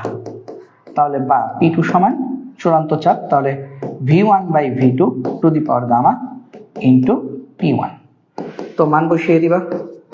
V1 এর মান কত? V, V2 এর মান কত? 3V, গামার মান কত? 1.4, P1 কত? 1 atm। তো VV কাটবা, ঠিক আছে? এখন আর কাটাকাটি না দেখাই, আর তো দরকার নেই, কারণ আমরা 2-3টা ম্যাথ একই রকম করে ফেলছি না। তো এটার মান, এটা আনসার আসবে 0.215 atm, 0.215 atm। ঠিক আছে? আমার উত্তরটাকেই একদম মানে এমন মনে করো না যে ভাইয়া যেটা লিখছি সেটাই সঠিক, পাশে ক্যালকুলেশন করে দেখো। তারপরে ম্যাথ দেখো। 27 ডিগ্রি সেলসিয়াস তাপমাত্রায় কোনো নির্দিষ্ট পরিমাণ গ্যাসকে হঠাৎ প্রসারিত করে, হঠাৎ মানে রুদ্ধতাপীয় প্রক্রিয়া, এই যে হঠাৎ বৃষ্টি বলে এই রুদ্ধতাপীয় প্রক্রিয়া। আয়তন দ্বিগুণ করা হয়েছে, চূড়ান্ত তাপমাত্রা কত? তো খেয়াল করো, এখানে আয়তন দ্বিগুণ করা হয়েছে, তার মানে এখানে T1 27 ডিগ্রি সেলসিয়াস, তার মানে 300 কেলভিন, 273 যোগ করবা। চূড়ান্ত তাপমাত্রা T2 বের করতে বলছে। V1 কত? V আর V2 কত? দ্বিগুণ করা হয়েছে 2V, গামা কত দেওয়া আছে? 1.4। এটা কিন্তু তাপমাত্রা আয়তনের মধ্যে সম্পর্ক সূচক সূত্র। তো রোধতাপীয় প্রক্রিয়ায় তাপমাত্রা আয়তনের মধ্যে সম্পর্ক সূচক সূত্র কি? সম্পর্ক সূচক সূত্রটা ছিল আমাদের T1 V1 to the power gamma minus 1, T2 V2 to the power gamma minus 1। বের করবা কি? T2। তাহলে T2 সমান কি আসবে? আমি একসাথে লিখে ফেলি। T2 সমান আসবে V1/V2 to the power gamma minus 1 into T1। তাহলে মান বসাই দিবা। V1 হচ্ছে V, V2 হচ্ছে 2V, গামার মান হচ্ছে 1.4 মাইনাস 1 ইন্টু T1 হচ্ছে 300 কেলভিন। তাহলে হিসাব করলে তোমার T2 চলে আসবে কেলভিনে। T2 আসবে এখানে 227 227.36 কেলভিন। এটাকে যদি ডিগ্রি সেলসিয়াসে নাও, এটা থেকে 273 বিয়োগ করবা। এটা থেকে যদি তুমি 273 যদি বিয়োগ করো, তাহলে আসবে -54.64 ডিগ্রি সেলসিয়াস। মানে নেগেটিভ আনসার চলে আসছে, হিমাঙ্কের নিচে তাপমাত্রা চলে আসছে, শেষ। তারপর যদি দেখি পরের ম্যাথটা, স্বাভাবিক তাপমাত্রা ও চাপে কিছু পরিমাণ গ্যাসকে এই যে বলছে দেখো হঠাৎ সংকুচিত করে আয়তন 1/3 করা হলো। 1/3 মানে কি, যা ছিল তার 3/1 চূড়ান্ত তাপমাত্রা কত? তো এখানে স্বাভাবিক তাপমাত্রা না, তাহলে T1 কত? স্বাভাবিক তাপমাত্রা হচ্ছে 0 ডিগ্রি সেলসিয়াস, 273 কেলভিন। চূড়ান্ত তাপমাত্রা T2 কত? আয়তন V1 সমান V, V2 সমান হচ্ছে V/3, 1/3 মানে কি V/3। আর গামার মান কত ধরা আছে এখানে? 1.41। কিছু না বলে 1.4 ধরে করবা, যেহেতু এখানে 1.41 বলা আছে, 1.41 দিয়ে কইলো। তাহলে এখানে আমরা জানি T1 V1 to the power gamma minus 1 সমান T2 V2 to the power gamma minus 1। তাহলে আমাদের T2 সমান কত আসবে? V1 by V2 to the power gamma minus 1 into T1।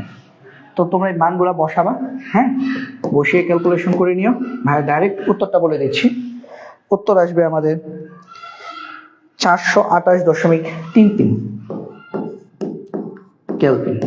Degree সেলসিয়াসে নিলে এটা থেকে 273 বিয়োগ করবা, তাহলে আসবে 155.33 ডিগ্রি সেলসিয়াস। ঠিক আছে, তারপর একটা দেখো, 15 ডিগ্রি সেলসিয়াস তাপমাত্রায় হিলিয়ামকে হঠাৎ এর আয়তনে, হঠাৎ বললেই কি রুদ্ধতাপীয় প্রক্রিয়া বা আকস্মিক ভাবে 8 গুণ বৃদ্ধি করা হয়েছে, আয়তনের 8 গুণ। তাপমাত্রা পরিবর্তন বের করো। প্রথমে তাপমাত্রা বের করবা, তারপর তাপমাত্রা পরিবর্তন বের করো, মানে এখানে ডেলটি বের করতে হবে। দেখো এখানে T1 কত? 15 ডিগ্রি সেলসিয়াস, তার মানে হচ্ছে 273 যোগ করলে 288 কেলভিন। তারপর হচ্ছে তোমার আয়তন V1 V2 কত করা হয়েছে? 8 গুণ। গামা দেওয়া আছে কত? 5/3। তুমি বের করবা T2 বের করলেই হবে না, তোমাকে আয়তনের পরিবর্তন বের করতে হবে, তার মানে সাথে তুমি বের করবা ডেলটি বা ডিটি। ঠিক আছে, T2 মাইনাস T1 বের করবা আর কি। তাহলে এটা আমাদের কি আসে? এটা আমাদের আসবে T1 V1 to the power gamma minus 1 T2 V2 to the power gamma minus 1, বা T2 সমান V1 divided by V2 to the power gamma minus 1 into T1। তাহলে এখান থেকে তুমি T2 পাবা। T2 আসবে তোমার 72 কেলভিন। হ্যাঁ, মানে V1 এর মান V বসাবা, V2 এর মান 8V বসাবা, তাহলে T2 এর মান আসবে 72 কেলভিন। 72 কেলভিন আসবে T2 এর মান। T2 এর মান যদি 72 কেলভিন আসে, তাহলে এখান থেকে তুমি লিখতে পারবা, সুতরাং ডেলটি তাপমাত্রা পরিবর্তন বের করতে বলছে T2 মাইনাস T1, তার মানে 72 মাইনাস 288 কেলভিন সমান কত? মাইনাসের 216 কেলভিন। হ্যাঁ, গতকালই বলছিলাম, সবসময় বলি যে পার্থক্য যখন হবে তখন কেলভিন আর সেলসিয়াস কি একই। তাহলে মাইনাস 216 কেলভিন যে কথা, মাইনাস 216 ডিগ্রি সেলসিয়াসের পরিবর্তন একই কথা। ঠিক আছে, পরিবর্তনের ক্ষেত্রে ডিগ্রি সেলসিয়াস আর কেলভিন একই জিনিস নির্দেশ করে। ওকে, তারপরে ম্যাথ দেখো, আমি একটু দ্রুত যাই। 27 ডিগ্রি সেলসিয়াস তাপমাত্রায় কিছু পরিমাণ শুষ্ক বায়ুকে প্রথমে অত্যন্ত ধীরে ধীরে বলে সমষ্ণ প্রক্রিয়া, মনে রাখবা ধীরে ধীরে বললে সমষ্ণ প্রক্রিয়া, পরে আকস্মিকভাবে মানে হঠাৎ, আকস্মিক বা হঠাৎ বলে রুদ্ধতাপীয় প্রক্রিয়া, আদি আয়তনে 1/3 সংকুচিত করা হলো। প্রতি ক্ষেত্রে তাপমাত্রার পরিবর্তন নির্ণয় করো। তার মানে তোমাকে এখানে দুইবার অঙ্কটা করতে হবে, একবার সমষ্ণ প্রক্রিয়ায় তাপমাত্রা বের করে তাপমাত্রা পরিবর্তন বের করবে ডেলটি, আরেকবার রুদ্ধতাপীয় প্রক্রিয়ার জন্য করবা। তাহলে আমরা প্রথমে ধীরে ধীরে পরিবর্তনের জন্য করি। ধীরে ধীরে পরিবর্তন আমাদের সমষ্ণ প্রক্রিয়া নির্দেশ করে। আমরা এখানে লিখি, এই যে মাঝখানে দাগ দিয়ে নিই। তো আমরা প্রথম অংশ লিখব ধীরে ধীরে প্রক্রিয়া। ধীরে ধীরে পরিবর্তন সমষ্ণ প্রক্রিয়া নির্দেশ করে। প্রথমে কিন্তু ধীরে ধীরে পরিবর্তন হয়, পরিবর্তন সমষ্ণ প্রক্রিয়া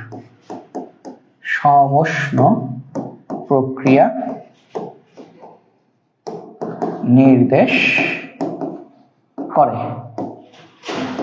আর এ পাশে কি লিখবা? আকস্মিকভাবে পরিবর্তন রুদ্ধতাপীয় প্রক্রিয়া নির্দেশ করে। তো লিখি ফেলি, ঠিক আছে।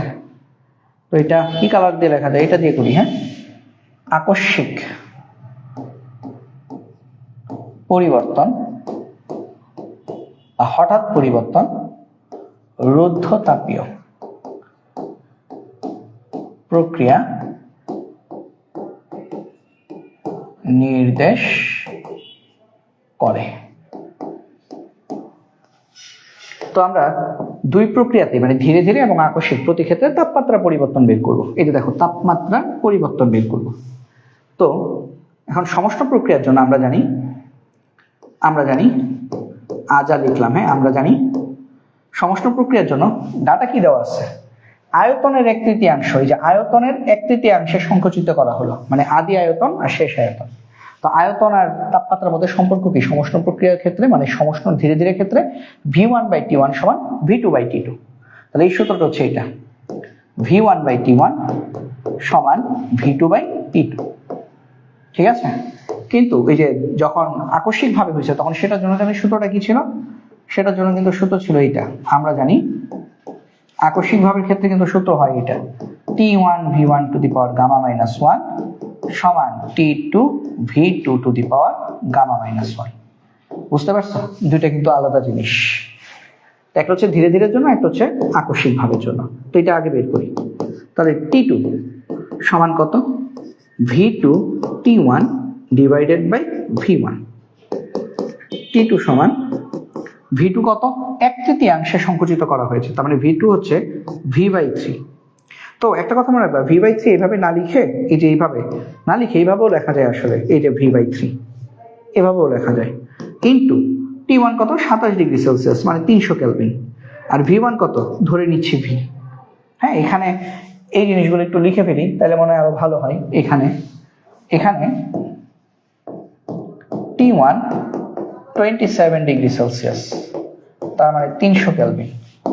V1 ধরে নিচ্ছি V, ধরি V1 V, তাহলে V2 কত, V/3। আর রুদ্ধতাপীয় প্রক্রিয়ার জন্য তো গামা লাগে না, গামা তো দেওয়া নেই, তাহলে গামা দেওয়া না থাকলে গামা ধরে নিবা 1.4,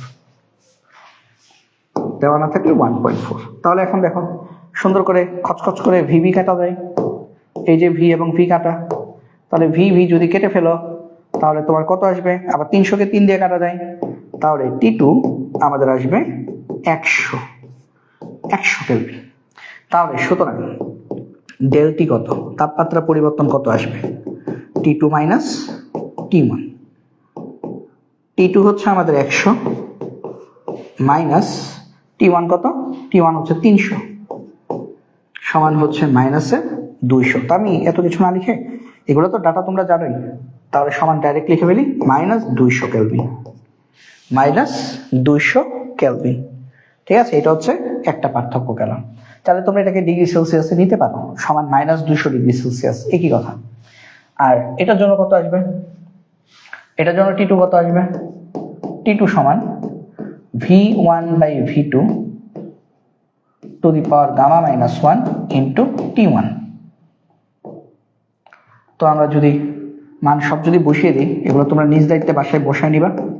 ঠিক আছে, V1 এর মান বসাবা, V2 এর মান বসাবা, V/3, তারপর উপর নিচ গুণ টোন এগুলো তো তোমরা পারবাই, তাই না? এগুলো করলে হবে 465.55, 465.55 কেলভিন। তাহলে এই ক্ষেত্রে আমাদের ডেলটি আসবে T2 মাইনাস T1, T1 হচ্ছে 300, তাহলে বিয়োগ করলে আসবে 165.55 কেলভিন।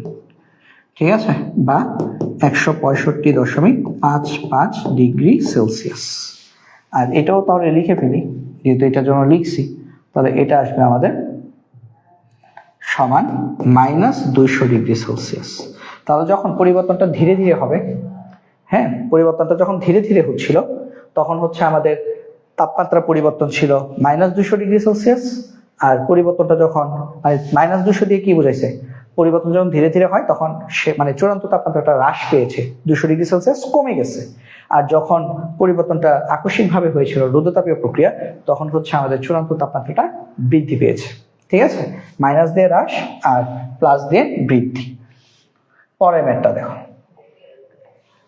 পরের ম্যাথে কি বলছে দেখো, 0°C তাপমাত্রা এবং 1 বায়ুমণ্ডলীয় চাপে কিছু পরিমাণ গ্যাসকে রুদ্ধতাপীয় প্রক্রিয়ায় সংক্রমিত মানে হচ্ছে সংকুচিত করাই এর আয়তন প্রাথমিক আয়তনের 1/5 গুণ হলো। দুইটা প্রক্রিয়া বলছে, একটা বলছে চূড়ান্ত চাপ ও তাপমাত্রা কত, আর প্রক্রিয়াটি যদি সমষ্ণ হয় তাহলে চূড়ান্ত চাপ কত। তো প্রথমে আমরা চূড়ান্ত চাপ আর তাপমাত্রা বের করি। দুইটা সূত্র লাগবে কিন্তু, একটা হচ্ছে চূড়ান্ত চাপ আর একটা হচ্ছে তাপমাত্রা। কিসের সাপেক্ষে? ডাটা কি দেওয়া আছে? আয়তন দেওয়া আছে। তাহলে একবার হচ্ছে চাপ আর আয়তনের মধ্যে সম্পর্ক। তো আমরা প্রথম বের করব চূড়ান্ত চাপ নির্ণয়। চূড়ান্ত চাপ নির্ণয়, তো এটাকে একটু ডিফারেন্ট কালার দিয়ে লিখি। তো এই ম্যাথের প্রথমে আমরা করব চূড়ান্ত চাপ নির্ণয়।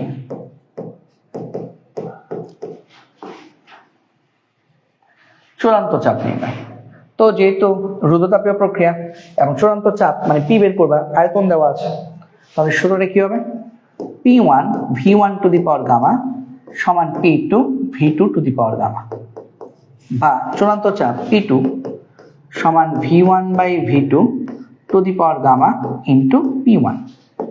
তো মান বসালে V1 কত ধরে নিচ্ছি, V2 কত এর 5/1, এই যে 1/5, তার মানে কি V/5। গামার মান কিছু দেওয়া না থাকলে কত বসাতে হয়? 1.4 ধরে নিবা। আর P1 কত দেখো বলছে 1 বায়ুমণ্ডলীয় চাপ, তাহলে এটা হচ্ছে P1 1। তাহলে এটা হিসাব করলে আমাদের রুদ্ধতাপীয় প্রক্রিয়ায় আমাদের হচ্ছে চূড়ান্ত চাপ কত আসে, এটা হিসাব করলে আসে, এটা এভাবে উল্টে গেলে এটা হয় 5 টু দি পাওয়ার 1.4 ইন্টু 1 তো লিখতে হয় না আসলে, কারণ 1 দিয়ে গুণ করে এটা এই সংখ্যাটাই থাকে, 1 এর এখানে কোনো কাজ নেই। তাহলে আমাদের রুদ্ধতাপীয় প্রক্রিয়ায় চূড়ান্ত চাপ আসবে 9.5 atm, ঠিক আছে, 9.5 atm। তারপর আমরা দেখি চূড়ান্ত তাপমাত্রা একের, এই যে চূড়ান্ত তাপমাত্রা, এটা কিন্তু একের ম্যাথ করতেছি, ঠিক আছে, এক একটু লিখে রাখি, এটা হচ্ছে 1, এটা হচ্ছে 1। তো একের আরেকটা হচ্ছে চূড়ান্ত তাপমাত্রা। তো প্রক্রিয়াটা সমষ্ণ হলে কি হবে সেটা এই পাশে করব। তো একের ম্যাথ আরেকটা হচ্ছে চূড়ান্ত তাপমাত্রা। তো চূড়ান্ত তাপমাত্রা আমি এটা ডিফারেন্ট কালার দিয়ে দেখাই যাতে করে তোমাদের বুঝতে পরবর্তীতে সুবিধা হয় আর কি, ঠিক আছে, না হলে হঠাৎ করে দেখবা তোমরা বুঝতে পারবে না পরবর্তীতে যখন বাসায় যখন লিখবা এটাকে। এই জন্য আমি কালারগুলো ডিফারেন্ট লিখতেছি। চূড়ান্ত তাপমাত্রা নির্ণয়। তো চূড়ান্ত তাপমাত্রা কিভাবে বের করবা? আয়তন আছে, তাপমাত্রা বের করতে হবে। তার মানে সূত্র হচ্ছে T1 V1 to the power gamma minus 1 T2 V2 to the power gamma minus 1। এখান থেকে তুমি T2 বের করবা। T2 হবে V1 by V2 to the power gamma minus 1 into T1। তাহলে T2 হবে V1 হচ্ছে আমাদের V2 হচ্ছে V/5 two the power 1.4 minus 1 into T1 হচ্ছে কত? 0 ডিগ্রি সেলসিয়াস, তার মানে 273 কেলভিন। তো এখান থেকে তুমি T2 পেয়ে যাবা। তো আমি যে আরেক লাইন একটু বাড়িয়ে লিখি বোঝার সুবিধার্থে, তাহলে এটা আসবে 5 টু দি পাওয়ার 0.4 ইন্টু 273।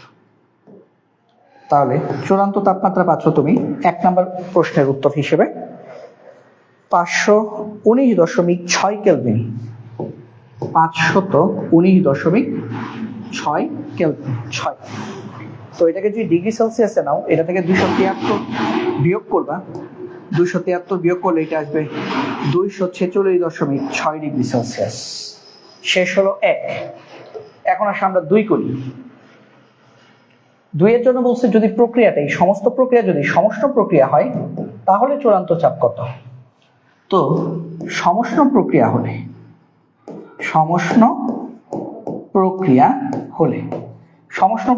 যেমন চাপ আর আয়তনের সম্পর্ক কি? P1 V1 সমান P2 V2, এখানে আর গামার কাজ থাকে না। তাহলে এখান থেকে চূড়ান্ত চাপ বের করবা, তাহলে P2 সমান P1 V1 divided by V2। P2 সমান P1 হচ্ছে 1 বায়ুমণ্ডলীয় চাপ মানে 1 atm, V1 হচ্ছে V আর V2 হচ্ছে V/5। তো VV কাটা 1/5 উপরে চলে গেলে 5 হয়ে যাবে, তার মানে প্রক্রিয়াটি যদি সমষ্ণ প্রক্রিয়া হয় তাহলে আমাদের চূড়ান্ত চাপ আসবে 5 atm। এবং এই হচ্ছে আমাদের টোটাল আনসার। তো আশা করি তোমরা এই অঙ্কটা বুঝতে পেরেছো। এখানে দুইটা অঙ্ক ছিল, অ্যাকচুয়ালি তিনটা অঙ্ক। একটা হচ্ছে এই উদ্দীপক রুদ্ধতাপীয় প্রক্রিয়ার জন্য চূড়ান্ত চাপ বের করা, রুদ্ধতাপীয় প্রক্রিয়ার জন্য চূড়ান্ত তাপমাত্রা বের করা, আর বলছে প্রক্রিয়া যদি সমষ্ণ হয় তাহলে চূড়ান্ত চাপ কত। তিনটা প্রশ্ন এখানে। তো পরেরটাতে যাই। 27 ডিগ্রি সেলসিয়াস তাপমাত্রায় 0.02 কেজি হাইড্রোজেন গ্যাসকে সমষ্ণ প্রক্রিয়ায় সংনমিত করে প্রাথমিক আয়তনের 1/4 করা হলো, কৃতকাজের মান কত? সমষ্ণ প্রক্রিয়ায় কৃতকাজ বের করতে বলছে। সহজ জিনিস, সমষ্ণ প্রক্রিয়া কৃতকাজের সূত্র তো আমরা পারি, তাই না? তো আমরা জানি সমষ্ণ প্রক্রিয়ায়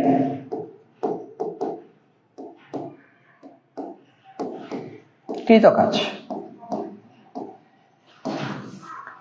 ডিডব্লিউ বা শুধু ডব্লিউ বলতে পারো, কোনো সমস্যা নেই। কত ছিল? এনআরটি লন V2/V1। তো মান বসাই দাও। এন এর মান কত? এটা একটা বিশাল বিষয়। তো আসলে আমরা এখানে আগে মানগুলোকে বের করে নিই। এখানে এন হচ্ছে, দেখো এই যে 0.02 কেজি হাইড্রোজেন গ্যাস, তো এন মানে কিন্তু W/M। আমরা 9 10-এ পড়েছি, ষষ্ঠ অধ্যায়, রসায়ন ষষ্ঠ অধ্যায়, মোলের ধারণা ও রাসায়নিক গণনা। এখানে ডব্লিউ কত? 0.02 কেজি। তো ভাই 0.02 কেজি সমান কত গ্রাম? 20 গ্রাম। ঠিক আছে, 0.02 কেজি মানে হচ্ছে 20 গ্রাম। আর এম এর মান কত? হাইড্রোজেনের পারমাণবিক ভর কত, বা হাইড্রোজেন গ্যাস, তো হাইড্রোজেন গ্যাসের আণবিক ভর কত? 2। তাহলে এখানে এন এর মান কিন্তু 10 মোল। এন এর মান 10 মোল, মানে 0.02 কেজি হাইড্রোজেন মানে হচ্ছে 10 মোল হাইড্রোজেন। তারপর আর এর মান দেওয়া নাই, তার মানে ধরে নিবা 8.31 বা 8.314।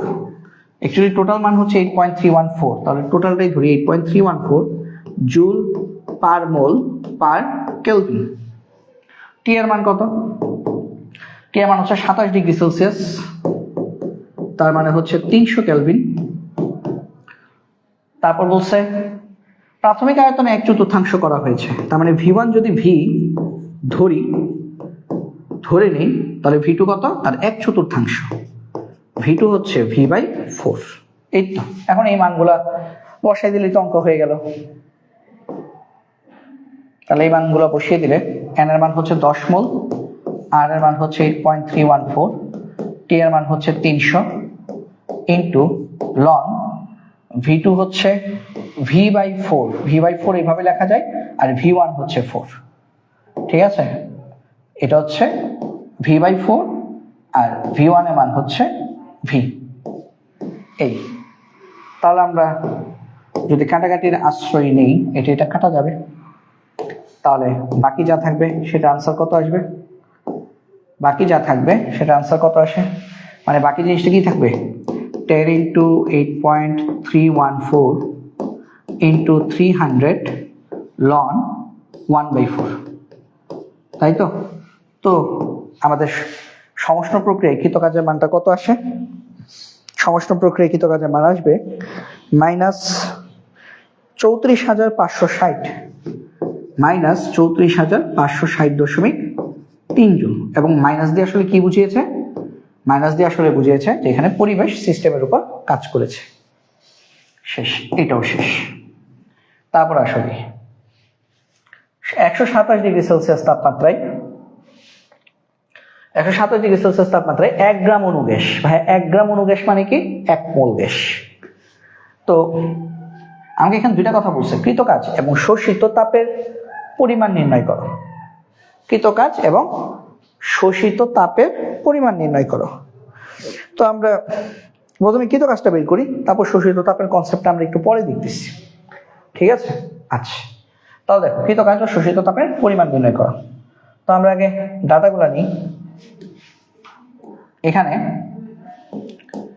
টেম্পারেচার টি হচ্ছে আমাদের 127 ডিগ্রি সেলসিয়াস, 273 যোগ করে হবে 400 কেলভিন।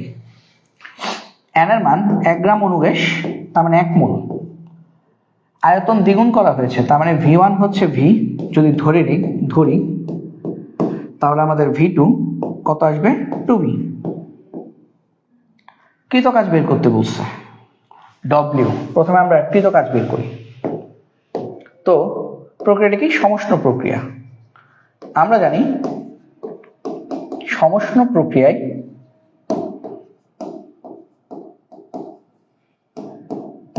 কৃতকাজ ডিডব্লিউ সমান এনআরটি লন V2/V1।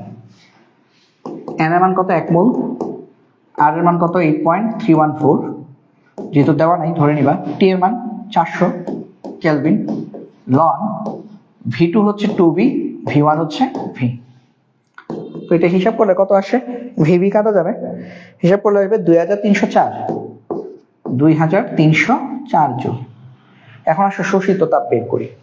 সমস্ত প্রক্রিয়া বলছে না ভাই, আমরা গত ক্লাসে বোধহয় মেয়ারের প্রকল্প পড়েছিলাম, গত ক্লাস না তার আগের ক্লাসে 2.1 আমরা মেয়ারের প্রকল্প পড়ছিলাম, তাই না? তো একটা জিনিস খেয়াল করো, তাহলে ওই প্রকল্প দিয়ে আমরা হচ্ছে এটা আনসার করব। তো আমরা জানি আমরা কিন্তু কৃতকাজ বের করে ফেলছি, ঠিক আছে? এই যে সমষ্ণ প্রক্রিয়ায় কৃতকাজ, এই যে কৃতকাজ হচ্ছে ডিডব্লিউ, কৃতকাজ কিন্তু বের করে ফেলছি। তো আমরা জানি সমষ্ণ প্রক্রিয়ায় টি কনস্ট্যান্ট, মানে এটা বাংলা কথা লিখতে হবে আর কি। সমষ্ণ প্রক্রিয়ায় আমাদের যে টেম্পারেচার সেটা কিন্তু কনস্ট্যান্ট থাকে। এখন মেয়ারের প্রকল্প থেকে আমরা পাই মেয়ারের প্রকল্প থেকে পাই আমাদের যে অভ্যন্তরীণ শক্তি ইউ। আমার কিন্তু বলছে যে শোষিত তাপের পরিমাণ নির্ণয় করো, তো ইউ কিন্তু টি এর সাথে কনস্ট্যান্ট, সরি সমানুপাতিক। তার মানে টি যদি কনস্ট্যান্ট হয় ইউটাও কিন্তু কনস্ট্যান্ট হবে। তাহলে অর্থাৎ টি যদি কনস্ট্যান্ট হয় সমষ্ণ প্রক্রিয়ায়, যেহেতু টি কনস্ট্যান্ট, তাহলে টি এর সাথে ইউ সমানুপাতিক সম্পর্ক, মানে টি যা হবে ইউ তাই হবে। ইউ টি কনস্ট্যান্ট হলে ইউ ইকুয়াল টু কনস্ট্যান্ট হবে। তাহলে ইউ যদি কনস্ট্যান্ট হয়, সুতরাং আমরা বলতে পারি ডি ইউ কত আসবে 0, কারণ ডি ইউ মানে কি U2 - U1। ইউ কনস্ট্যান্ট মানে কি, ইউ কনস্ট্যান্ট মানে হচ্ছে U2 আর U1 সমান, মানে আদি অভ্যন্তরীণ শক্তি আর শেষ অভ্যন্তরীণ শক্তি হচ্ছে সমান। আর ডি ইউ যদি কনস্ট্যান্ট হয়, তাহলে তাপগতিবিদ্যার প্রথম সূত্র, তাপগতিবিদ্যার প্রথম সূত্র অনুযায়ী আমাদের ডিকিউ সমান ডিইউ প্লাস ডিডব্লিউ। এখন ডিইউ যেহেতু 0, তার মানে সুতরাং ডিকিউ সমান ডিডব্লিউ হবে, কারণ কৃতকাজ মানে অভ্যন্তরীণ শক্তি যদি সমষ্ণ প্রক্রিয়ায়, এটা কিন্তু আমরা পড়ছিলাম 2.1 পড়ছি যে সমষ্ণ প্রক্রিয়ায় ডিকিউ আর ডিডব্লিউ সমান। এটা তো আমরা এমনিতে জানি, বাট হচ্ছে এখানে এটা এভাবে করে দেখাতে হবে যেহেতু একটা সিকিউতে আসবে। তাহলে ডিকিউ সমান ডিডব্লিউ, তাহলে ডিডব্লিউ কত পাইছো 2304 জুল। তাহলে এখানে ডিকিউর মানও কি আসবে 2304 জুল আসবে। তার মানে আমরা বলবো সুতরাং বা অর্থাৎ শোষিত তাপ ডিকিউ সমান 2304 জুল, ডিকিউ এবং ডিইউ সমান। তার মানে ডিকিউ এবং ডিডব্লিউ সমান। আমরা প্রথম অংশে কৃতকাজ বের করে ফেলছিলাম ডিডব্লিউ, এই যে কৃতকাজ বলছে, এটা কৃতকাজ বের করে ফেলছি ডিডব্লিউ 2304 জুল। তারপরে আমরা বলবো আমাদের যে শোষিত তাপ সেটাও হচ্ছে 2304 জুল, ঠিক আছে? তারপর এটাতে যাই, স্থির চাপে 2 মোল আদর্শ গ্যাসের তাপমাত্রা। আচ্ছা, এটা একটু জটিল আছে এই প্রশ্নটা,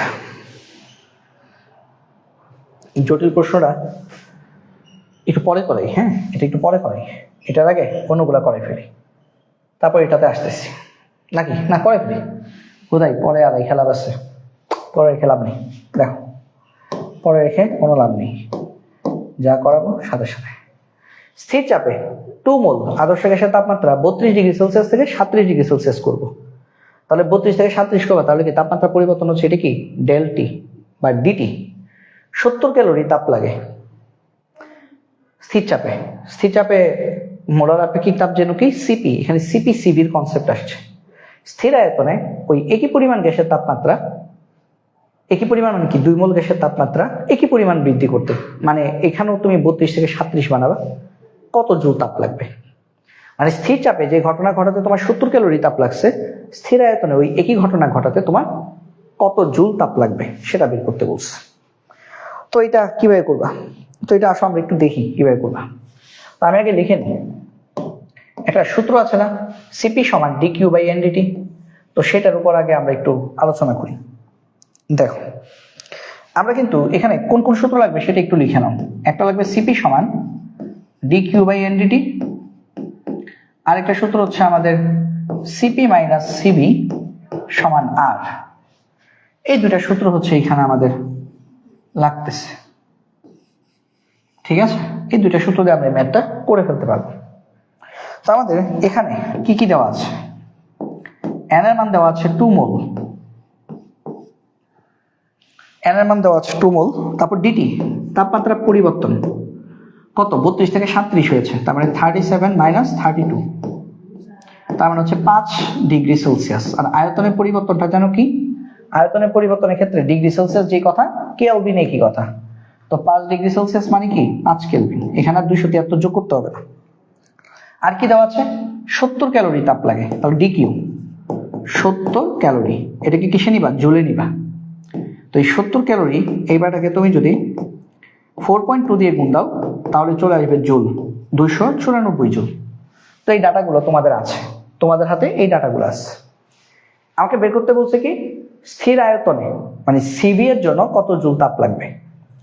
তো সিবি কত জানো না, তো তুমি সিপি জানো, সিপি তো জানো না, তাহলে সিপি বের করি, তারপর সিবি বের করব, তারপর ওখান থেকে আমরা ডিকিউ বের করব, সিভির জন্য ডিকিউ বের করব। ঠিক আছে? তাহলে আমরা প্রথমে লিখি। এখন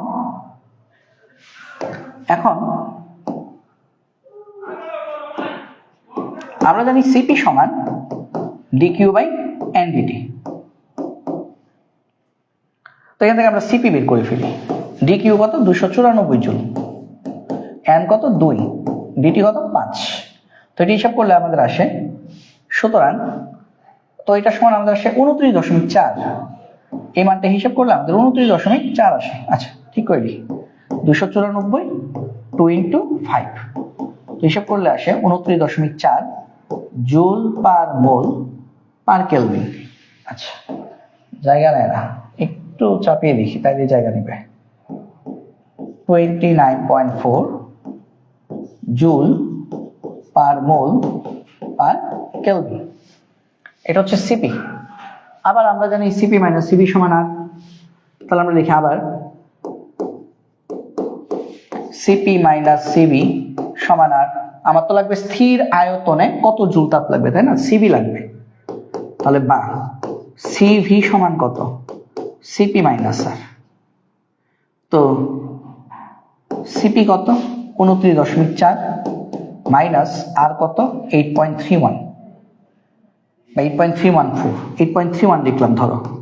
যদি বিয়োগ করো তাহলে কত আসবে? সিভি সমান 29.4 থেকে 8.31 বিয়োগ করে আসবে 21.09, এত জুল পার মোল পার কেলভিন। তো সিবি পেয়ে গেছে। এখন তুমি এই সিবির জন্য ডিকিউ বের করবা, তাহলে লিখবা এখন সিবি সমান ডিকিউ বাই এনডিটি। এটা কিন্তু সিবির জন্য, তো এখান থেকে তুমি আবার ডিকিউ বের করো, সিবি ইন্টু এনডিটি। তো সিবির জন্য কিন্তু তুমি একই পরিমাণ গ্যাস মানে এন এর মান 2 মোল একই পরিমাণ বৃদ্ধি করছো, তার মানে ডিটির মান 5 কেলভিন দিয়ে ডিকিউ বের করে ফেলবা। অঙ্কটা সহজ তাই না? জাস্ট এই জিনিসগুলো মনে রাখ, মানে অনেকক্ষণ ধরে আমরা একই টাইপের ম্যাথ করতে করতে হঠাৎ করে একটা এই ম্যাথ আসছে, এই জন্য তোমাদের কাছে একটু কঠিন লাগতে পারে, বাট বাসায় আরেকবার করলে দেখবা একদম সহজ। এটা হচ্ছে 21.09 ইন্টু এন এর মান 2, ডিটির মান হচ্ছে 5। তো এই ক্ষেত্রে এটা মান কত আসবে? 210.9 সমান হচ্ছে 210.9 জুল। এটা হচ্ছে আমাদের আনসার। আমাদের আনসার হচ্ছে 210.9 জুল, খুব সম্ভবত, নাকি? দেখি তো একটু, 21.09 ইন্টু 10, হ্যাঁ 210.9 জুল। তো আশা করি অঙ্কটা সবাই বুঝতে পারছো, তাই না? অঙ্কটা কিন্তু সহজ, অত জটিল কিছু না। ভাই আরেকবার বলে দিই, বলছে স্থির চাপে 2 মোল আদর্শ গ্যাসের তাপমাত্রা 32 থেকে 37 করতে যদি 70 ক্যালোরি তাপ লাগে, তবে স্থির আয়তনে ওই একই পরিমাণ একই জিনিস করতে কত জুল তাপ লাগবে। ঠিক আছে? তো প্রথমে আমরা সিপি বের করে নিছি, এই যে ডাটাগুলো দিয়ে সিপি বের করছি, তারপর সিপি মাইনাস সিপি সমান আর, এই সূত্র থেকে সিপি বের করছি, সিপির জন্য তো একই সূত্র, সেখান থেকে আমরা ডিকিউ বের করছি, সিম্পল। তারপর দেখি 15 ডিগ্রি সেলসিয়াস তাপমাত্রায় একটি মোটর টায়ার পাম্প করায় এর পাম্প 2 ATM চাপের সমান হয়ে টায়ারটি হঠাৎ ফেটে গেল, তাপমাত্রা কত হ্রাস পাবে? এটা হচ্ছে পাটালিগুড় 1 গ্রামের অঙ্ক। কেন বলতো? তাপমাত্রা আর চাপ, তাপমাত্রা এবং চাপের কথা বলছে, তার মানে এটা হচ্ছে পাটালিগুড় 1 গ্রামের অঙ্ক, গতকাল পড়াইছি। এখানে T1 কত? 15 ডিগ্রি সেলসিয়াস, তার মানে 288 কেলভিন। চাপ P1 এর সমান, P1 হচ্ছে 2 ATM। হঠাৎ করে যদি ফেটে যায় তাহলে গ্যাসগুলা কোথায় চলে আসবে? হ্যাঁ, বায়ুমণ্ডলে। বায়ুমণ্ডলের চাপ জানে কত? 1 ATM। এখানে কিন্তু P2 বলা নাই, বাট ফেটে গেছে, ফেটে গেলেই 1 ATM। মনে রাখবা, টায়ার ফাটলেই P2 1 ATM, শেষ। তাপমাত্রা কত হ্রাস পাবে? তার আগে তো চূড়ান্ত তাপমাত্রা বের করতে হবে, ঠিক আছে? তারপর তুমি বের করবা তাপমাত্রার পরিবর্তন কত হ্রাস পাবে। আর এখানে গামার মান দেওয়া আছে 1.4, দেওয়া না থাকলেও আমরা 1.4 ধরতাম, ঠিক আছে? তো দিয়ে আসলে তারা আমাদের উপর একদম মানে খুব বেশি কি করে নাই, মানে আমাদের উপর খুব বেশি দয়া করে নাই, না খুব বেশি অ্যাসান করে নাই। তাহলে দেখো, আমরা জানি তাপমাত্রা চাপের জন্য হঠাৎ ফেটে গেছে মানে রুদ্ধতাপীয় প্রক্রিয়া, পাটালিগুড় 1 গ্রাম, পাটালিগুড় 1 গ্রাম সমান T2 to the power gamma by 1 minus gamma. তো এটা থেকে তুমি আগে T2 বের করবা। তার T2 কি আসবে? T2 আসবে, T2 কেমনে বের করবা? তোমাকে তো আগে এইভাবে লিখতে হবে, T2 বাই T1 দুইটার উপরই কিন্তু পাওয়ার আছে same, gamma by 1 minus gamma সমান P1 বাই P2, এরকম। মানে এপাশ ওপাশ করলাম আর কি, এগুলা তো পারবা না, এপাশ ওপাশ তো সেই ক্লাস 8 থেকেই করতেছো। তাহলে T2 কত? T2 হচ্ছে বের করবো, তাই না?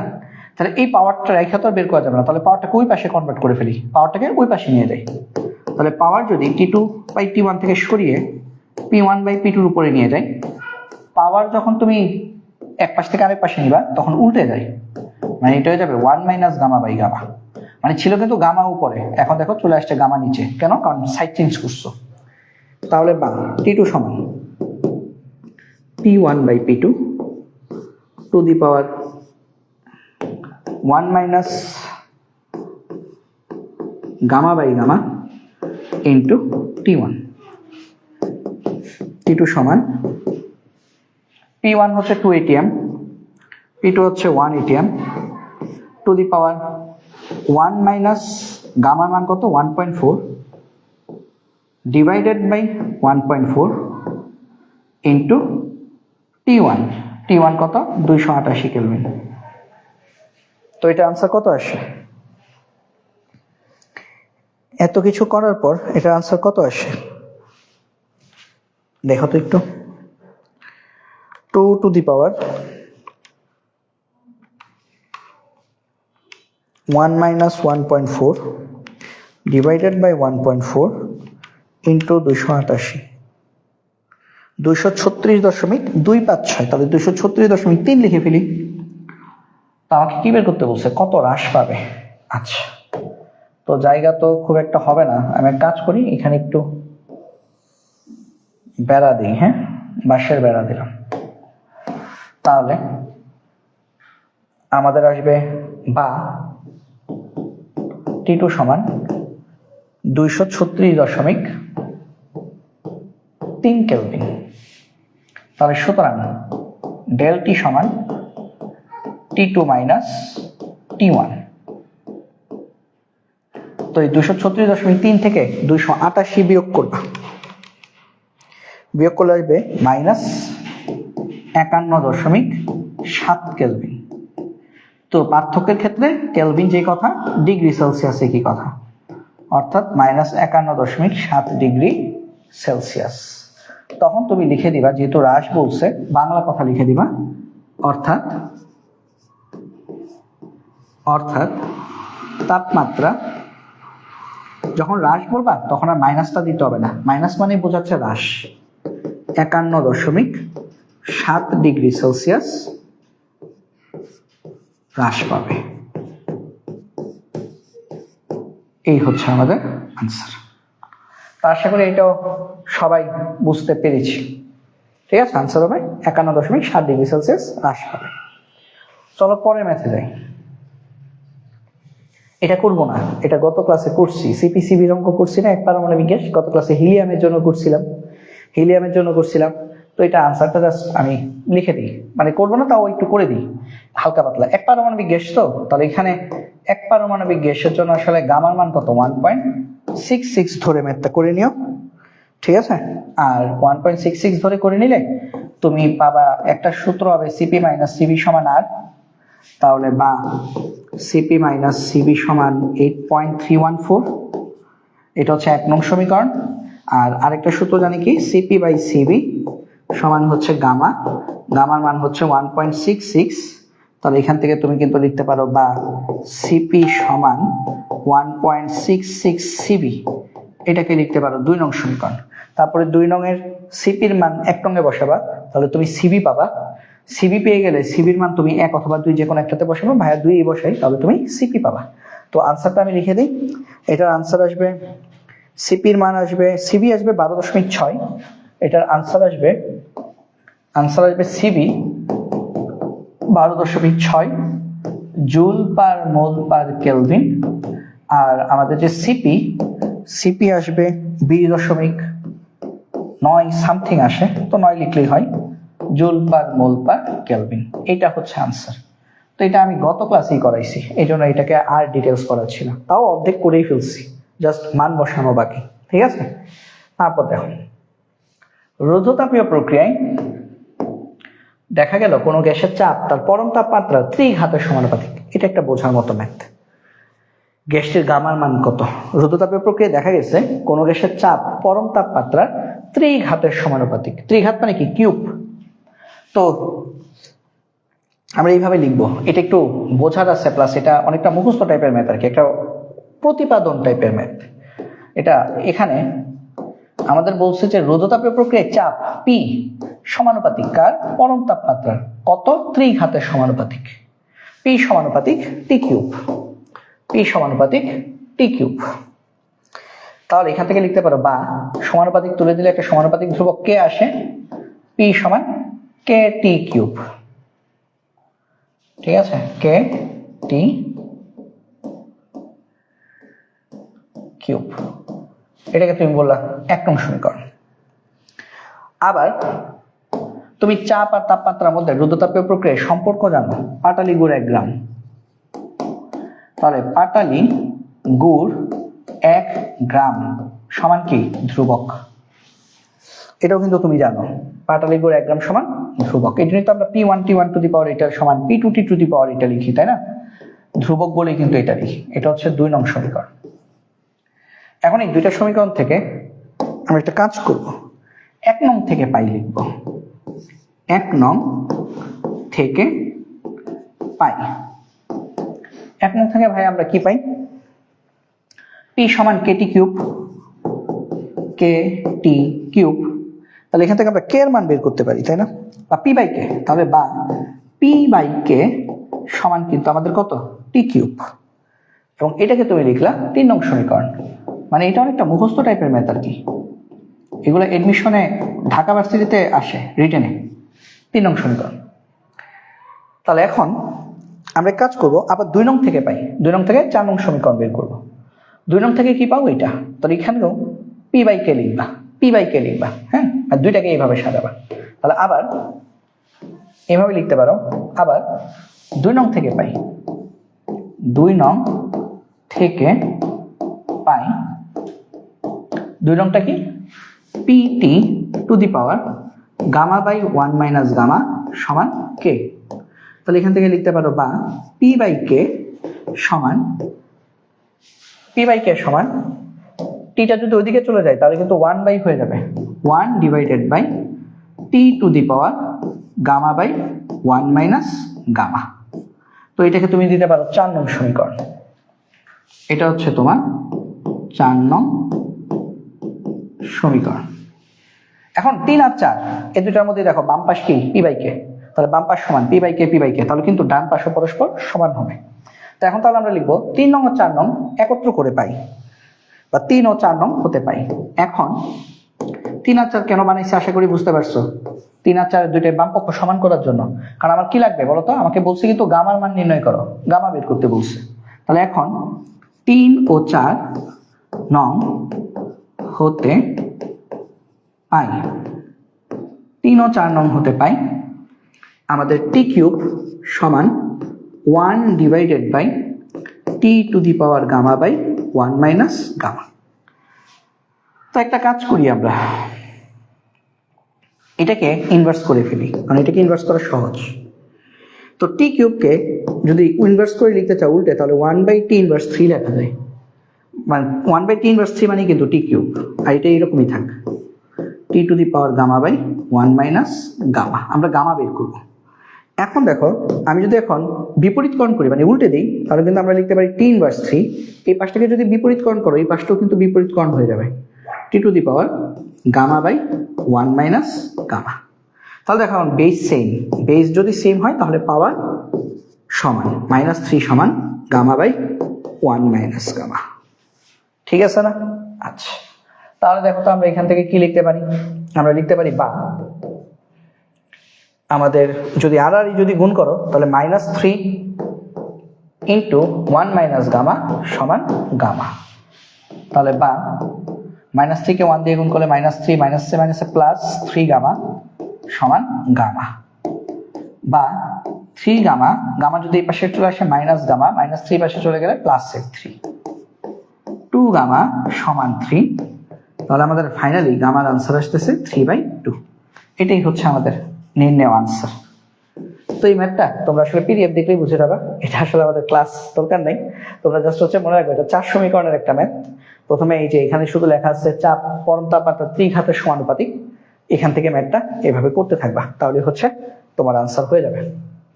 ঠিক আছে, একদম লাস্টের দিকে চলে আসছি আমরা।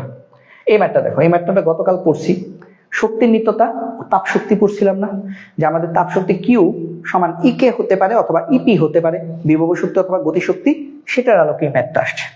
দেখো 100 মিটার উঁচু জলপ্রপাত, জলপ্রপাত কোনটা, যেমন নায়াগ্রা ফল আছে কানাডায়, মানে যেখানে হচ্ছে পাহাড় থেকে পানি নেমে আসে, ঝর্ণার পানি আর কি, জলপ্রপাতের শীর্ষদেশ ও পাদদেশের তাপমাত্রা পার্থক্য কত হলে, তাপমাত্রা পার্থক্য মানে কি ডেল্টা থিটা, তাপের 90% পানিতে আবদ্ধ থাকবে।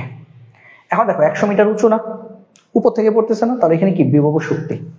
তো মনে রাখবা এই ক্ষেত্রে বিভব শক্তি গতিশক্তিতে তাপ শক্তিতে রূপান্তরিত হবে। এক্ষেত্রে কারণ উপর থেকে পড়ছে, তো বিভব শক্তি একটা হাইট আছে 100 মিটার, তাপ শক্তিতে রূপান্তরিত হবে। এখন পুরোটা রূপান্তরিত হবে না, রূপান্তরিতের মধ্যে আমাদের একটা ঝামেলা লাগে রাখছে, কত পার্সেন্ট রূপান্তরিত হবে, 90% রূপান্তরিত হবে। তো আমরা লিখবো, অর্থাৎ বা এইভাবে লিখতে পারো, বিভব পুরোটাই লিখতে পারো এইভাবে, এখানে বিভব শক্তির 90% তাপ শক্তিতে রূপান্তরিত হবে। হ্যাঁ, তাহলে আসলে তোমার লেখাটা আরো পারফেক্ট হচ্ছে। পরীক্ষা কেউ যদি বিভব শক্তি তাপ শক্তিতে রূপান্তরিত হবে লিখো, তাও কাটবে না, বাট এটা লিখতে একদম এক্স্যাক্টলি লিখছো।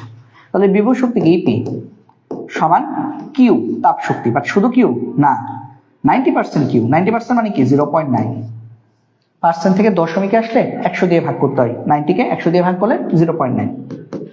ইপি সমান কত, mgh 0.9। কিউর মানে এখানে কি বসাবা, আমরা গতকাল দেখছিলাম কিউর মান হয় 3টা, একটা হচ্ছে ms ডেল্টা থিটা যদি তাপমাত্রা পরিবর্তন বলে, যদি বরফ গলে পানি হয় mlf, আর যদি পানি বাষ্প হয় তাহলে q = mlv। এখানে কোনটা, এখানে কিন্তু তাপমাত্রা পরিবর্তন বলছে, এই যে তাপমাত্রার পার্থক্য কত হলে, তার মানে এই সূত্রটা হবে q = ms ডেল্টা থিটা, এই দুটো কিন্তু হবে না। ঠিক আছে, তাহলে হবে q = ms ডেল্টা থিটা। তাহলে আমরা যদি বসাই 0.9 ms ডেল্টা থিটা। এখন আসো m, দুইটাই কিন্তু পানির ভর, তাই না, দুইটাই কিন্তু পানির ভর, তাহলে এই যে mm কাটা, mm যদি কেটে দেই তাহলে আমাদের লাগবে কি তাপমাত্রা পার্থক্য ডেল্টা থিটা লাগবে। তাহলে আমরা এইভাবে লিখতে পারি, দেখো 0.9 as ডেল্টা থিটা সমান GH, মানে এ পাশ ও পাশ করে লিখছি জাস্ট। তাহলে বা আমাদের ডেল্টা থিটা সমান হচ্ছে GH বাই 0.9 S। তাহলে আমরা এখান থেকে লিখতে পারি, আরে থ্যাংক ইউ তে চলে আসছি তো শেষ প্রায়। তাহলে দেখো আমরা এখান থেকে লিখতে পারি বা ডেল্টা থিটা সমান জি এর মান কত 9.8 আর এইচ এর মান কত 100 মিটার। 0.9 এস এর মান কত, তো তোমরা মনে রাখবা এখানে পানির আপেক্ষিক তাপ হচ্ছে 4200 joule per kg per kelvin. তাহলে এখানে এস এর মান হচ্ছে 4200। তাহলে সুতরাং ডেল থিটা তাপমাত্রা পার্থক্য কত আসতেছে, এটা ক্যালকুলেশন করলে তোমাদের তাপমাত্রা পার্থক্য আমি দেখে বলে দিই। হ্যাঁ, তাপমাত্রা পার্থক্য আসবে 0.26 আসবে। কিসে আসবে? কেলভিন, সমান হচ্ছে 0.26 ডিগ্রি সেলসিয়াস। এটা মানে হচ্ছে এই জলপ্রপাতের উপরের তাপমাত্রা আর জলপ্রপাতের একদম শীর্ষ দেশের তাপমাত্রা, মানে পানি গরম করো এখান থেকে এখানে পড়তেছে, এখানকার তাপমাত্রা আর এখানকার তাপমাত্রার মধ্যে পার্থক্য হচ্ছে 0.26 ডিগ্রি সেলসিয়াস। মানে এইখান থেকে এখানে দূরত্বটা কত? এই দূরত্বটা কত? 100 মিটার। তাহলে পানি 100 মিটার নিচে পড়তে এর তাপমাত্রা 0.26 ডিগ্রি সেলসিয়াস বৃদ্ধি পায়। কারণ পজিটিভ আসছে তো, বুঝতে পারছো? তাহলে পানির তাপমাত্রা জলপ্রপাতের শীর্ষদেশ থেকে পাদদেশ পর্যন্ত আস্তে আস্তে 0.26 ডিগ্রি সেলসিয়াস বৃদ্ধি পায়। এবং এরই সাথে আজকে থ্যাংক ইউ চলে আসছে। তো আমরা আজকে আমাদের মেইনলি কি পড়েছি ভাই? আমরা মেইনলি হচ্ছে আমাদের আজকে আমরা রোধতাপীয় প্রক্রিয়ার সূত্রে যত ধরনের ম্যাথ আছে সব করেছি, তাই না? P1 V1 to the power gamma সমান P2 V2 to the power gamma, এই সূত্রে ম্যাথ করেছি। তারপর তাপমাত্রা এবং আয়তনের সম্পর্ক সূচক সূত্রে ম্যাথ করেছি। T1 V1 to the power gamma minus 1 সমান T2 V2 to the power gamma minus 1। তারপর তাপমাত্রা এবং চাপের সম্পর্কের ম্যাথ করেছি, পাটালিগুড় 1 গ্রাম, তাই না? তাছাড়া আমরা পড়েছি কি, আমরা আজকে শুরুতেই আমাদের হচ্ছে 4 প্রকার যে তাপগতীয় প্রক্রিয়া আছে, সমচাপ, সম আয়তন, সমষ্ণ এবং হচ্ছে আমাদের রোধতাপীয় প্রক্রিয়া, এই 4 প্রকার তাপগতীয় প্রক্রিয়ায় কৃতকাজের সূত্র পড়েছি। আমরা দেখেছি সমায়তন প্রক্রিয়ায় কৃতকাজের মান DW সমান 0 হয়। সমচাপ প্রক্রিয়ায় কৃতকাজ হয় PdV বা P into V2 minus V1।